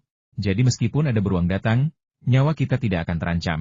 Begitu Li Yunfei membuka tenda, koin emas dan koin tembaga itu kembali dan mengikutinya masuk. Tenda itu kecil. Setelah menggelar kantong tidur, tidak ada ruang lagi untuk koin emas dan koin tembaga. Tanpa berpikir panjang, Li Yunfei langsung memasukkan keduanya ke dalam ruang penyimpanan kecilnya. Li Yunfei merangkak masuk ke dalam kantong tidur, berniat memasuki ruang kecil itu untuk menggoda burung botak yang aneh itu, tetapi dia merasakan ada sesuatu yang salah di dalam kantong tidur. Sepertinya ada sesuatu yang menggeliat perlahan. Indra-indranya sangat tajam, bulu kuduknya langsung berdiri. Apa yang ada di dalamnya tampak sangat kuat, bukan sekadar serangga kecil biasa. Dia harus tetap tenang dan menghindari gerakan tiba-tiba, agar tidak menakutinya. Perlahan, dia membuka resleting kantong tidurnya, dan serangga itu sudah merayap naik ke celananya hingga ke paha atasnya. Sialan! Li Yunfei mengumpat pelan. Serangga jenis apapun itu, jika menggigit selangkangannya, kejantanannya akan hancur. Tanpa berpikir panjang, ia membuka kantung tidurnya. Dalam cahaya redup api di luar, ia merasa melihat seekor kelabang besar berwarna merah menyala dengan ekor melingkar, mencoba masuk ke selangkangannya. Sialan, bagaimana bisa seekor kelabang masuk ke dalam kantong tidurku? Pada saat itu, kecepatan Li Yunfei mencapai batasnya. Dalam sekejap, tangannya telah menangkap kelabang itu. Tanpa berani mengerahkan tenaga, dia hanya melemparkannya ke samping. Dengan cepat, kelabang itu meleset dari tangan Li Yunfei dan terhempas keras ke tenda. Namun, kelabang itu sangat tangguh. Ia memutar tubuhnya, bangkit kembali, dan dengan marah menyerang Li Yunfei. Li Yunfei tiba-tiba duduk tegak, dan dalam momen bahaya yang ekstrim, ia secara naluriah menggunakan kekuatan manipulasi ruangnya untuk menarik kelabang itu ke dalam. Kemudian saya menyalakan lampu sorot bawaan dan memeriksa tenda serta kantong tidur saya dengan saksama. Tenda tertutup rapat, dan ada alas anti lembab di tanah. Permukaan tenda sangat halus, sehingga serangga seperti kelabang sama sekali tidak bisa merayap masuk. Aneh sekali. Li Yunfei bingung. Tetapi karena dia belum menemukan yang kedua, dia tidak ingin membuat keributan besar dan mengganggu istirahat semua orang. Setelah memeriksa sekelilingnya lagi, dia mengencangkan penutup tenda dan merangkak kembali ke dalam kantong tidurnya. Begitu memasuki kantung tidur, rohnya langsung memasuki ruang kecil itu dan melihat kelabang dikejar oleh burung botak yang mengerikan. Tampaknya burung botak yang mengerikan itu baru saja melihat kelabang dan dengan mudah menangkapnya. Paruhnya yang putih seperti giok mendarat di tubuh kelabang, menelannya utuh dalam beberapa gerakan cepat. Dasar botak bodoh, kau berhasil kali ini. Roh Li Yunfei terbang mendekat dan menepuk kepala burung monster botak itu. Wos! Burung aneh itu tidak menyukai isyarat tersebut, memiringkan kepalanya, dan mematuk burung itu. Roh itu hanyalah ilusi. Setelah telapak tangannya dipatuk hingga terbuka, Li Yunfei dengan santai meraih paruhnya, mengangkatnya ke udara, dan menyiksanya lagi. Burung botak yang aneh itu menjerit kesakitan, tetapi ini adalah ruang pribadi Li Yunfei, dan tidak ada yang datang untuk menyelamatkannya. Burung itu disiksa hingga kelelahan dan akhirnya tenang, nyaris tak bernyawa. Ketika ia menatap Li Yunfei lagi, matanya menunjukkan sedikit rasa takut dan waspada. 1 hari di ruang kecil itu setara dengan 10 hari di luar. Setelah lebih dari 1 hari, lapisan bulu putih halus telah tumbuh kembali pada burung yang botak itu. Meskipun sangat halus dan lembut, bulu-bulu itu berwarna putih cemerlang dan tanpa satupun bulu yang tersisa. Heh, si botak ternyata cukup tampan. Asalkan kau bersikap baik, aku tidak akan menghukummu dan bahkan akan membuatkanmu makanan enak. Kata Li Yunfei, sambil menangkap ikan mas rumput besar di udara dan melemparkannya ke burung aneh itu. Ertuzi sangat lapar. Makhluk yang lapar seringkali tidak tahu malu. Meskipun dia sangat sombong, dia tidak bisa menahan godaan makanan lezat. Dia mengeluarkan beberapa suara aneh dan menerkam untuk menikmati santapan itu. 2 anak anjing muncul dari kebun semangka dan, melihat Ertuzi sedang makan ikan, menjadi iri. Mereka mengibas-ngibaskan ekor, menggonggong dengan liar, dan mencoba meminta makanan. Perut kalian hampir meledak, dan kalian masih belum kenyang. Suatu hari nanti kalian semua akan mati karena makan berlebihan, tegur Li Yunfei. Meskipun dia tidak memberi mereka ikan lagi, dia melemparkan 2 mentimun untuk memuaskan semangat kompetitif mereka. Li Yunfei mengambil air dari mata air dan menyirami tanaman ginseng. Kemudian ia menyadari bahwa seluruh kebun sayurnya hampir layu, dan sayuran yang ia simpan untuk bibit mulai menguning. Ia memperkirakan bahwa ia bisa mencabutnya besok dan menanam tanaman lain. Ginseng membutuhkan waktu setidaknya 10 tahun untuk tumbuh, dan sayuran tumbuh terlalu besar dan menarik terlalu banyak perhatian. Setelah banyak pertimbangan, Li Yunfei tetap merasa bahwa menanam pohon buah adalah yang paling hemat biaya. Pertama, pohon buah mudah dikelola, dan kedua, buah yang dihasilkan tidak terlalu mahal, hanya sangat lezat. Baiklah, kita akan mulai memindahkan pohon buah-buahan besok. Tadi pagi saya melewatkan beberapa semak teh dan tanaman anggur liar. Tanaman anggur liar itu cukup bagus, dan buah yang dihasilkannya mirip dengan varietas Beauty Finger. Jika kita memindahkannya ke tempat yang lebih kecil, rasa akhirnya pasti akan 2 kali lipat lebih enak. Jika kita tidak menemukan yang lebih baik, kita akan mengambilnya saat kembali nanti. Jika Anda menanam pohon buah-buahan di antara tanaman ginseng, maka ginseng tersebut akan menjadi ginseng yang tumbuh di hutan sejati, hehe. Jika Anda menanam pohon buah-buahan di mana-mana, maka celah dan ruang yang tersisa dapat digunakan untuk menanam ginseng. Saat tiba waktunya panen ginseng, pasti akan menjadi keberuntungan yang luar biasa. Belut-belut di kolam itu tumbuh begitu cepat hingga hampir meluap. Sementara ikan-ikan lain di kolam sebelahnya berukuran sangat besar, cukup besar untuk dijual di luar. Namun, ikan-ikan lain ini sekarang hanya dimaksudkan sebagai makanan untuk mendapatkan koin emas dan tembaga. Sesekali, Li Yunfei akan menangkap beberapa ekor untuk dinikmati. Malam di pegunungan yang dalam itu jauh dari tenang. Pada suara sekecil apapun, anjing-anjing pemburu menggonggong tanpa henti. Saat fajar mendekat, Li Yunfei bahkan mendengar lolongan serigala yang kering. Namun, tak satu pun dari mereka mendekat, dan ia melewati malam pertamanya di pegunungan tanpa terluka. Saat mereka mendirikan kemah keesokan harinya, Li Yunfei memperhatikan bahwa George menatapnya dengan aneh. Tetapi ketika dia mencoba mencari tahu alasannya, George sudah berada jauh, sedang membereskan tendanya. Setelah sarapan cepat dan sederhana, tim ekspedisi berangkat. Sementara itu, kedua pemburu bermarga Chen mengemasi barang-barang mereka, membawa babi hutan setengah dewasa, dan bersiap untuk menuruni gunung untuk pulang. Saat mereka berjalan, Li Yunfei mendekati Qicun dan berbisik tentang kelabang raksasa yang merayap masuk ke tenda malam sebelumnya. Mendengar ini, mata Qicun menajam, dan dia menatap George dengan tatapan dingin. Berhati-hatilah malam ini. Mungkin itu buatan manusia. Kelabang tidak bisa merayap sejauh itu.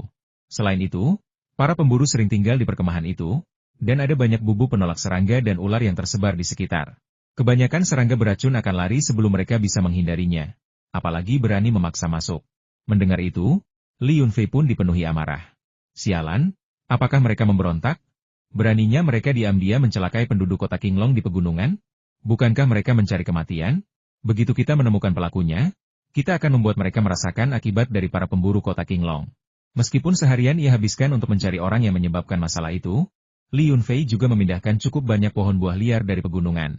Pertama, ia memindahkan lebih dari 10 tanaman anggur liar yang sudah berbuah.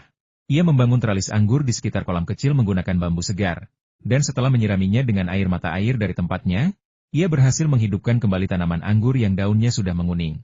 Mereka mencabut semua mentimun, terong, tomat, paprika, dan kacang hijau di kebun sayur, lalu menanam beberapa pohon jujubeliar yang baru saja mereka temukan. Penduduk setempat menyebut jujubeliar ini mata phoenix. Buahnya kecil, bentuknya indah, dan rasanya enak. Namun, hasil panennya sangat sedikit. Penduduk setempat suka memakannya, tetapi jarang membudidayakannya. Daerah yang kami jelajahi hari ini jarang dikunjungi manusia, hanya sesekali oleh para pemburu. Oleh karena itu, terdapat banyak buah-buahan liar yang umum. Li Yunfei bahkan menemukan apel dan aprikot liar yang sangat dihargai oleh penduduk setempat, dan memindahkan semuanya ke ruang kecil tersebut. Akibatnya, dia sering mencari alasan untuk meninggalkan tim, dengan mengatakan dia diare dan perlu ke kamar mandi. Anggota tim peneliti, yang tidak menyadari tipu dayanya, mengira dia benar-benar keracunan makanan, dan Kapten Zhang bahkan menyiapkan obat untuknya. Pohon buah liar disebut pohon buah liar justru karena mereka tidak tahan terhadap penanaman skala besar. Buahnya berukuran kecil, sulit dibudidayakan, atau memiliki rasa asam dan sepat yang tidak enak dimakan. Namun, Li Yunfei tidak perlu khawatir tentang hasil panen yang rendah. Betapapun sulitnya panen, dia yakin akan mendapatkan panen yang melimpah. Tetapi rasa yang tidak enak adalah kekurangan yang fatal, jadi dia tidak menanam beberapa jenis pohon kesemek dan jeruk liar di lahannya. Di kebun-kebun desa, terdapat varietas-varietas berkualitas tinggi yang dibudidayakan dengan baik dan telah teruji oleh waktu, baik dari segi hasil panen maupun rasa. Ia menemukan banyak pohon buah-buahan biasa, tetapi ia tidak dapat menemukan pohon teh yang sesuai, jenis yang selama ini dicarinya. Pohon tehnya terlalu tua, atau varietasnya buruk, sehingga menghasilkan teh yang rasanya tidak enak. Menanam kembali pohon teh liar seperti itu kurang menguntungkan dibandingkan menemukannya di desa. Mari kita terus menjelajahi pegunungan lebih dalam. Kita pasti akan menemukan beberapa pohon teh yang bagus. Aku mendengar dari kakekku bahwa teh liar di puncak teratai sangat enak. Konon, para biksu pengembara dan pendeta tahu dulu menanam teh di gunung itu. Kemudian, kuil-kuil dan biara-biara tahu terbengkalai, dan para biksu serta pendeta pergi. Tetapi mereka meninggalkan daun teh yang mereka tanam saat itu. Tapi puncak teratai terlalu jauh, dan kita tidak membawa cukup makanan dalam perjalanan ini. Mereka tidak akan cukup bodoh untuk pergi ke puncak teratai. Kurasa aku akan melewatkannya. Sekalipun kita punya sedikit ruang, kita tidak akan mampu melawan binatang buas dan serangga beracun di pegunungan. Hei, lihat, sepertinya ada kuil yang rusak di puncak gunung di depan. Ada tanda-tanda kebakaran di sana. Mungkinkah itu disebabkan oleh tumbukan meteorit? Sepertinya memang baru saja terbakar. Ayo kita lihat. Setelah melihat petunjuk tentang meteorit itu, semua orang menjadi sangat bersemangat dan mempercepat langkah mereka. Ingin segera mencapai puncak gunung di seberang sana. Namun, Hunter Seven Inches mengerutkan kening dan menjelaskan kepada semua orang, itu adalah kuil Taois. Dulunya sangat populer, tetapi sudah hancur selama bertahun-tahun, dan bahkan jalan menuju ke sana pun rusak. Kelihatannya dekat dengan kita, tetapi kita mungkin tidak bisa sampai ke sana besok. Jika kalian ingin mencari meteorit, kalian harus mencari di pegunungan terdekat. Kalian tidak tahu betapa sulitnya membangun kembali jalan pegunungan yang rusak. Setelah mencapai titik ini, daerah tersebut jarang penduduknya, dan mereka yang memimpin jalan perlu meminjam parang untuk membersihkan jalan. Kesulitan dan bahaya yang dihadapi dalam membuka kembali jalan pegunungan yang rusak sungguh tak terbayangkan. Lolongan serigala mengganggu kegembiraan semua orang. Lolongan itu bergema di pegunungan dan hutan, dan untuk sesaat tidak ada yang tahu di mana binatang buas itu bersembunyi. Namun Gold Coin, Chopper Coin, dan Big Black tampaknya menghadapi musuh yang tangguh, berlari di depan kerumunan dan menggonggong liar menuju puncak gunung. Seven Inch segera mengangkat senjatanya. Alisnya berkerut, menatap penuh pertanyaan ke puncak gunung yang masih jauh. Bagian jalur gunung ini bisa diikuti lurus atau berbelok ke kiri atau kanan. Tetapi pada titik ini, hanya ada satu jalur lurus yang mengarah langsung ke puncak. Li Yunfei mencondongkan tubuh lebih dekat dan bertanya, "Paman, ada apa? Apakah ada masalah?" "Aku tidak bisa menjelaskan dengan tepat. Tapi ada sesuatu yang terasa janggal," kata Li Qichun, sambil memegang senjatanya saat berjalan melewati kerumunan yang kebingungan dan di belakang anjing pemburu, mengamati sekelilingnya dengan cermat. Li Yunfei berjalan mendekat dan bergumam pada dirinya sendiri, "Jika kau mencari sesuatu yang tidak beres, aku juga merasakannya." Sepanjang jalan, selain beberapa burung pegar, kelinci, dan monyet, kita belum melihat ular berbisa yang paling umum. Mungkinkah meteorit itu menarik semua ular? Itu benar-benar aneh. Guk guk guk guk. Ketiga anjing pemburu itu menggonggong lebih ganas lagi, bahkan mundur sambil menggonggong, seolah-olah serigala liar dari puncak gunung sedang menyerbu turun. Ada yang tidak beres. Ayo kita cari tempat terbuka untuk bersembunyi.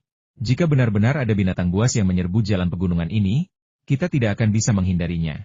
Li Yunfei menerjemahkan ucapan Qichun, sambil merogoh tas di punggungnya dengan tangan kanan dan mengeluarkan senapan berburu laras pendek 7 peluru. Para ahli di belakangnya hampir terbelalak. Apakah benda ini semacam robot kucing humanoid? Bisakah ia mengeluarkan sesuatu dari tasnya?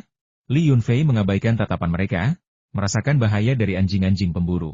Di sebelah kirinya ada tembok batu, dan di sebelah kanannya lereng landai. Jika bahaya datang, lereng kanan mungkin satu-satunya jalan untuk melarikan diri. Tetapi bahkan lereng landai pun tidak dapat menahan seseorang. Mereka mungkin tersapu seperti angin puting beliung yang tak terkalahkan ke lembah atau bahkan jurang. Mundur, mundur, mundur cepat. Indra Li Yunfei lebih tajam daripada pemburu profesional.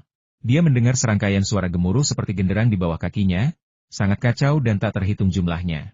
Lolongan serigala yang memilukan semakin mendekat, seolah-olah datang dari atas gunung. "Yun, tidak ada ruang terbuka di belakang kita. Haruskah kita menggunakan tali dan menuju ke lereng bukit sebelah kanan sebentar?" Michelle tidak mengerti kata-kata Qichun, dan satu-satunya orang yang bisa dia percayai adalah Li Yunfei. Dia berharap Li Yunfei bisa menerjemahkan lebih cepat. "Koin emas, koin tembaga, cepat kembali." Li Yunfei telah melihat kepulan debu yang, meskipun samar, menutupi area yang luas, seperti awan besar yang menekan dari jarak beberapa mil. Ya Tuhan! Orang-orang biasa sudah bisa merasakan tanah bergetar, berdentum seperti genderang perang. Lolongan serigala yang memilukan masih bergema di telinga mereka, tetapi lolongan babi hutan telah menenggelamkan tangisan mereka. Seekor serigala yang terluka melarikan diri di depan, tubuhnya berlumuran darah. Tepat di belakangnya ada 2 babi hutan besar, sebesar anak sapi, bulu hitam pekat mereka setajam jarum, berkilauan aneh di bawah sinar matahari. Di belakang mereka ada sekelompok lebih dari 10 babi hutan setengah dewasa.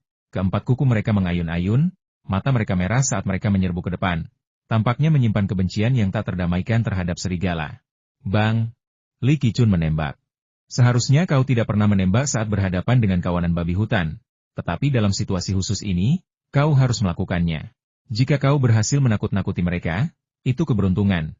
Jika tidak, kau akan membuat mereka marah, dan hasilnya tidak akan berbeda dari sebelumnya.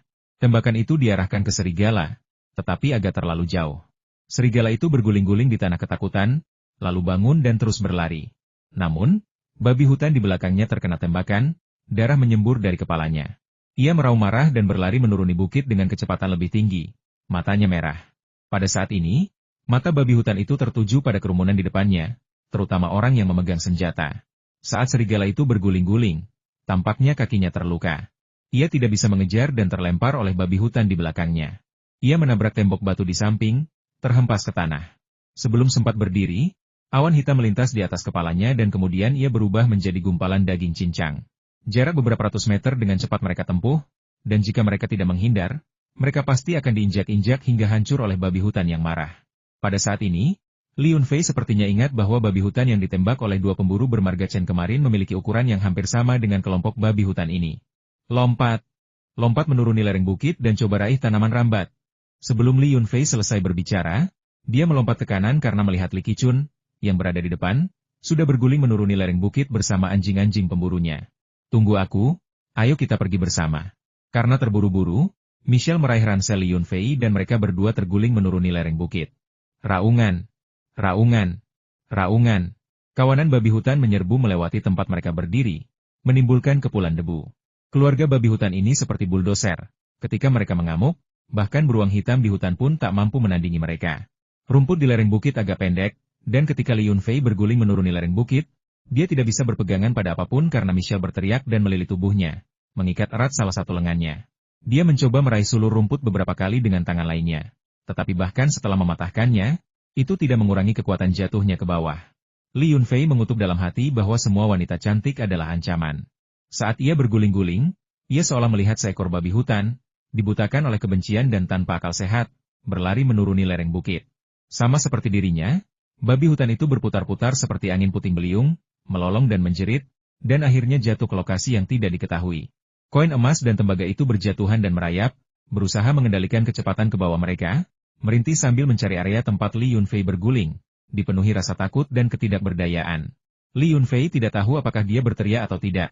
Dia hanya merasa mual karena berputar-putar, tidak bisa melihat apapun, dan angin berdesir melewati telinganya, bahkan menenggelamkan teriakan Michelle. Dengan suara cipratan, ia merasa dirinya jatuh ke dunia yang dingin. Jatuh itu menyakitkan, tulang-tulangnya terasa seperti akan patah. Kesadarannya kabur, dan air es meresap ke dalam tubuhnya, ke lubang hidungnya. Ia terseda air, seketika tersadar dari keadaan linglungnya, dan berenang ke atas dengan sekuat tenaga. Kolam itu sangat dalam. Rasanya ia berenang sangat lama sebelum akhirnya melihat secercah cahaya. Dengan cipratan, kepalanya muncul ke permukaan. Tanpa berpikir, ia menarik napas dalam-dalam, merasa seolah hidup telah kembali. Merasa agak berat, aku memutar leherku yang sakit dan kaku dan melihat bahwa itu Michelle. Dia pingsan dan tidak melepaskanku. Ransel itu basah, wanita itu basah, dan ransel wanita itu juga basah. Dengan membawa semua beban ini, jika Li Yunfei tidak meminum air mata air spasial dan menjadi sangat kuat, dia tidak akan mampu berenang ke pantai sama sekali. Wanita di belakangnya berpegangan terlalu erat, jadi dia harus melepas ranselnya sebelum bisa mendorong wanita itu ke tepi pantai. Michelle memiliki bentuk tubuh yang bagus dan agak berisi. Kulitnya yang lembut dan kenyal terasa sangat nyaman saat disentuh. Sialan! Kau hampir membunuhku. Kau benar-benar ahli dalam penelitian lapangan? Kau bercanda. Li Yunfei berjongkok di samping wanita itu, terengah-engah. Mengingat kejadian nyaris celaka itu, dia mencubit wajah wanita itu 2 kali karena frustrasi. Kulitnya halus dan terasa luar biasa. Li Yunfei merasa tidak pantas untuk menindas wanita yang tidak sadarkan diri. Jadi dia mengumpat beberapa kali sebelum melihat sekelilingnya. Guguk! Guguk! Koin emas dan koin tembaga mengikuti aroma itu dan mendekat. Mereka secara alami melihat air terjun kecil yang terbentuk dari pertemuan beberapa aliran sungai. Mereka terpeleset dan jatuh ke kolam di bawah air terjun, mengikuti jejak tuan mereka tanpa mengeluh. Li Yunfei terdiam melihat kedua anjing pemburu kelas atas ini. Mereka bisa saja dengan mudah berputar ke samping, tetapi sebaliknya mereka langsung melompat ke kolam, berenang ke tepi, dan mengibas-ngibaskan ekornya kepadanya, dengan penuh rasa ingin tahu mencari pujian. Kesetiaan yang patut dipuji, tetapi kecerdasan yang patut dipertanyakan. Li Yunfei menepuk kepala mereka, namun malah disiram air karena tingkah laku mereka yang terlalu bersemangat. Tapi itu tidak masalah, dia toh sudah basah kuyup. Medan di sini terlalu rendah. Melihat ke atas dan ke sekeliling, yang bisa dilihatnya hanyalah pegunungan hijau dan hutan lebat, tampak seperti daerah yang belum tersentuh. Melihat ini, Li Yunfei merasakan hawa dingin menjalar di punggungnya. Dia memiliki firasat buruk. Jika dia tidak dapat menemukan jalan keluar, banyak bahaya tak terduga menantinya. Selain itu, cuaca hari ini cukup panas dan kering. Meskipun kita berada di dekat kolam renang dan kabut dari air terjun kecil terasa menyegarkan, udaranya tetap pengap. Fenomena cuaca ini cukup terasa, dan mungkin akan hujan nanti malam. Baik hujan deras maupun hujan ringan, Anda harus meninggalkan daerah ini, atau Anda akan tersapu oleh air yang mengalir dari segala arah. Beep beep beep, beep beep beep.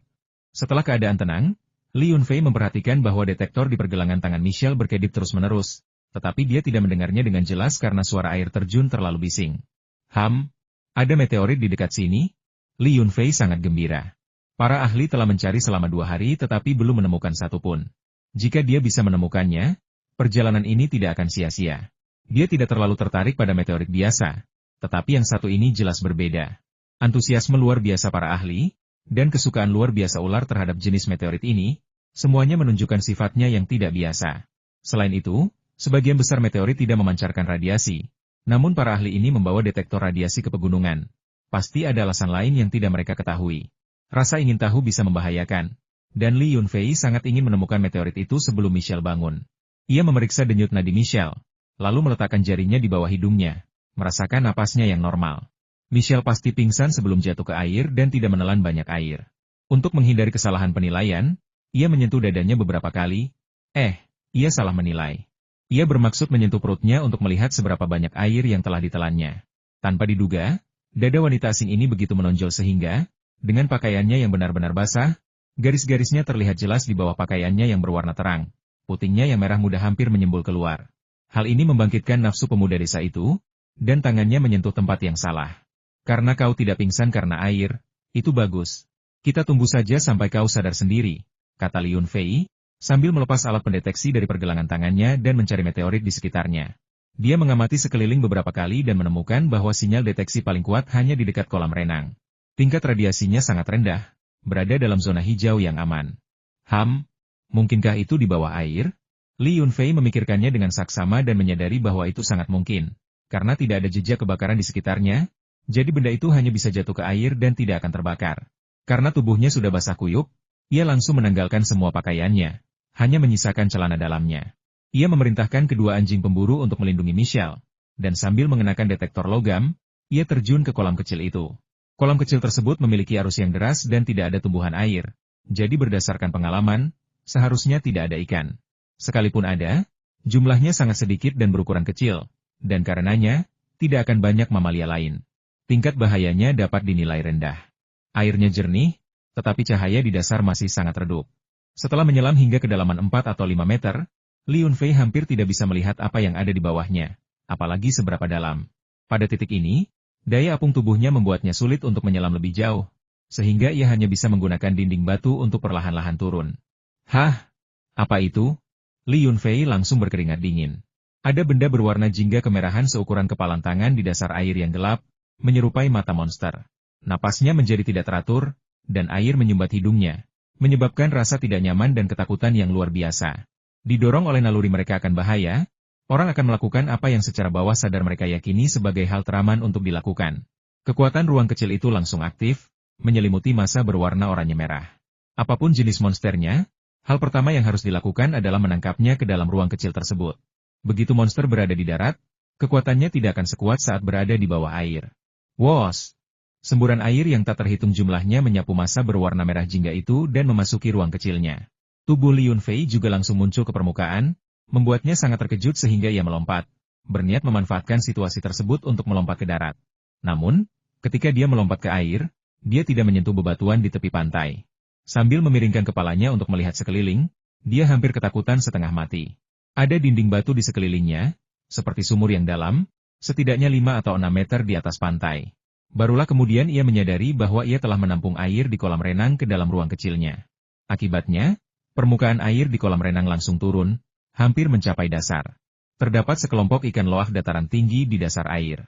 Panjangnya sekitar 7 atau 8 cm dan memiliki bintik-bintik kuning dan hitam di tubuhnya. Mereka tampak ketakutan dan sangat energik, menimbulkan gelombang kecil di dasar air. Ikan-ikan kecil ini adalah ikan loah dataran tinggi berbadan hitam, yang umumnya hidup di anak sungai dan tidak biasa terlihat di aliran sungai pegunungan. Fakta bahwa begitu banyak dari mereka tiba-tiba muncul di dasar air berada di luar dugaan Li Yunfei. Dulu saya sering menangkap beberapa ekor di sungai Xiandai dekat desa. Ikan-ikan itu tidak hanya lezat tetapi juga memiliki nilai pengobatan yang tinggi. Hampir setiap bagiannya berharga. Lendir pada tubuhnya memiliki efek detoksifikasi dan mengurangi pembengkakan. Dagingnya empuk dan sangat bergizi, mengandung protein, lemak, garam anorganik, dan berbagai vitamin. Rasanya manis dan netral, serta memiliki banyak fungsi seperti menghangatkan tubuh bagian tengah dan mengisi kembali qi, menghilangkan angin dan kelembapan, detoksifikasi, mengobati wasir, memperkuat yang, dan melancarkan buang air kecil. Ramuan ini umumnya digunakan untuk mengatasi edema akibat kekurangan gizi, penyakit kuning akibat kelembapan dan panas, hepatitis akut dan kronis, impotensi dan ejakulasi dini yang disebabkan oleh defisiensi yang ginjal, serta kekurangan gizi pada anak-anak dan wasir. Pengobatan di atas sangat efektif, seringkali memberikan hasil yang tak terduga dan luar biasa bagi pasien. Li Yunfei bersandar di dinding batu dengan terkejut. Karena ada begitu banyak ikan loah dataran tinggi yang lezat, mustahil ada monster karnivora besar di kolam itu. Jadi, monster bermata merah oranye besar itu apa? Sebelum dia sempat menghitung ikan-ikan lain di dasar kolam, rohnya memasuki ruang pribadinya. Begitu masuk, dia mendengar suara sio-sio yang riang dari burung botak yang aneh itu. Ternyata Li Yunfei telah memindahkan sebagian besar air dari kolam, dan ikan-ikan di dalamnya secara alami ikut terbawa. Sekarang, kebun dan bibit ginseng dipenuhi ikan-ikan kecil dan udang yang lincah, dan rasanya sangat lezat. Mereka mengepakkan sayap mereka, yang sudah tertutup bulu putih, dan memakannya satu persatu dengan sangat gembira. Hei, dasar botak, apa kau melihat monster bermata merah? Apa kau memakannya? Tidak, jika itu benar-benar monster, ia akan memakanmu juga. Bahkan jika kau seekor elang sungguhan, itu tidak akan membantu. Li Yunfei melihat sekeliling tetapi tidak menemukan apapun yang berwarna merah jingga, dan dia menjadi sedikit cemas. Ertuzi memutar matanya dan sama sekali mengabaikannya. Meskipun tidak lagi menyerang Li Yunfei, ia tetap sombong dan tidak mudah dijinakkan. Begitu air biasa masuk ke dalam ruangan, air tersebut dengan cepat meresap ke dalam tanah hitam, sehingga tidak sempat mengalir tak terkendali atau mencemari kolam kecil di dalamnya. Melihat Ertuzi mengabaikannya, Li Yunfei berhenti memberi makan dan malah mengumpulkan semua ikan kecil dan udang yang jatuh ke dasar kolam kecil itu.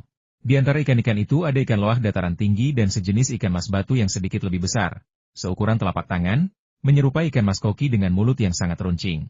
Udangnya adalah udang kristal transparan, yang sangat umum dan tersebar luas, sehingga tidak terlalu mewakili jenis udang lainnya.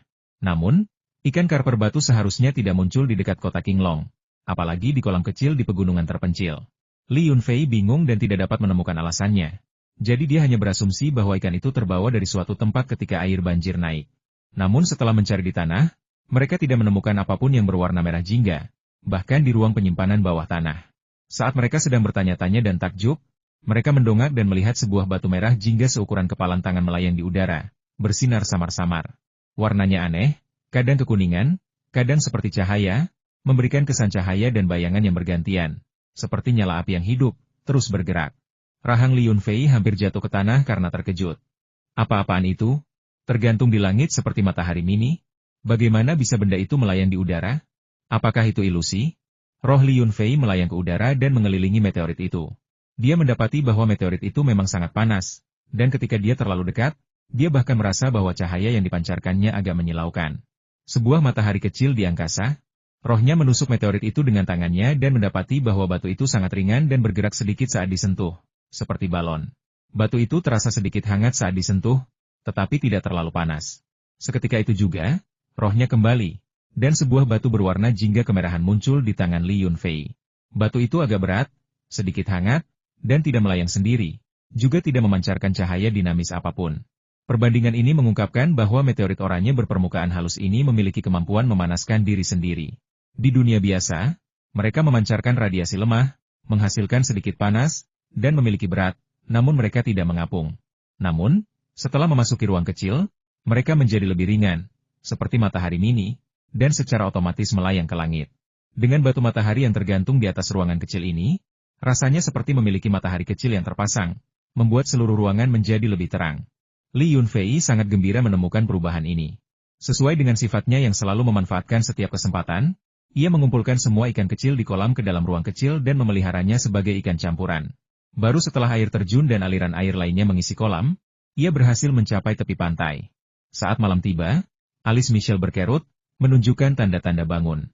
Li Yunfei dengan cepat mengembalikan alat pendeteksi itu kepadanya dan memasangnya kembali di pergelangan tangannya. Kemudian dia memeriksa ranselnya untuk melihat barang-barang baru apa yang perlu dia tambahkan sebelum Michelle bangun.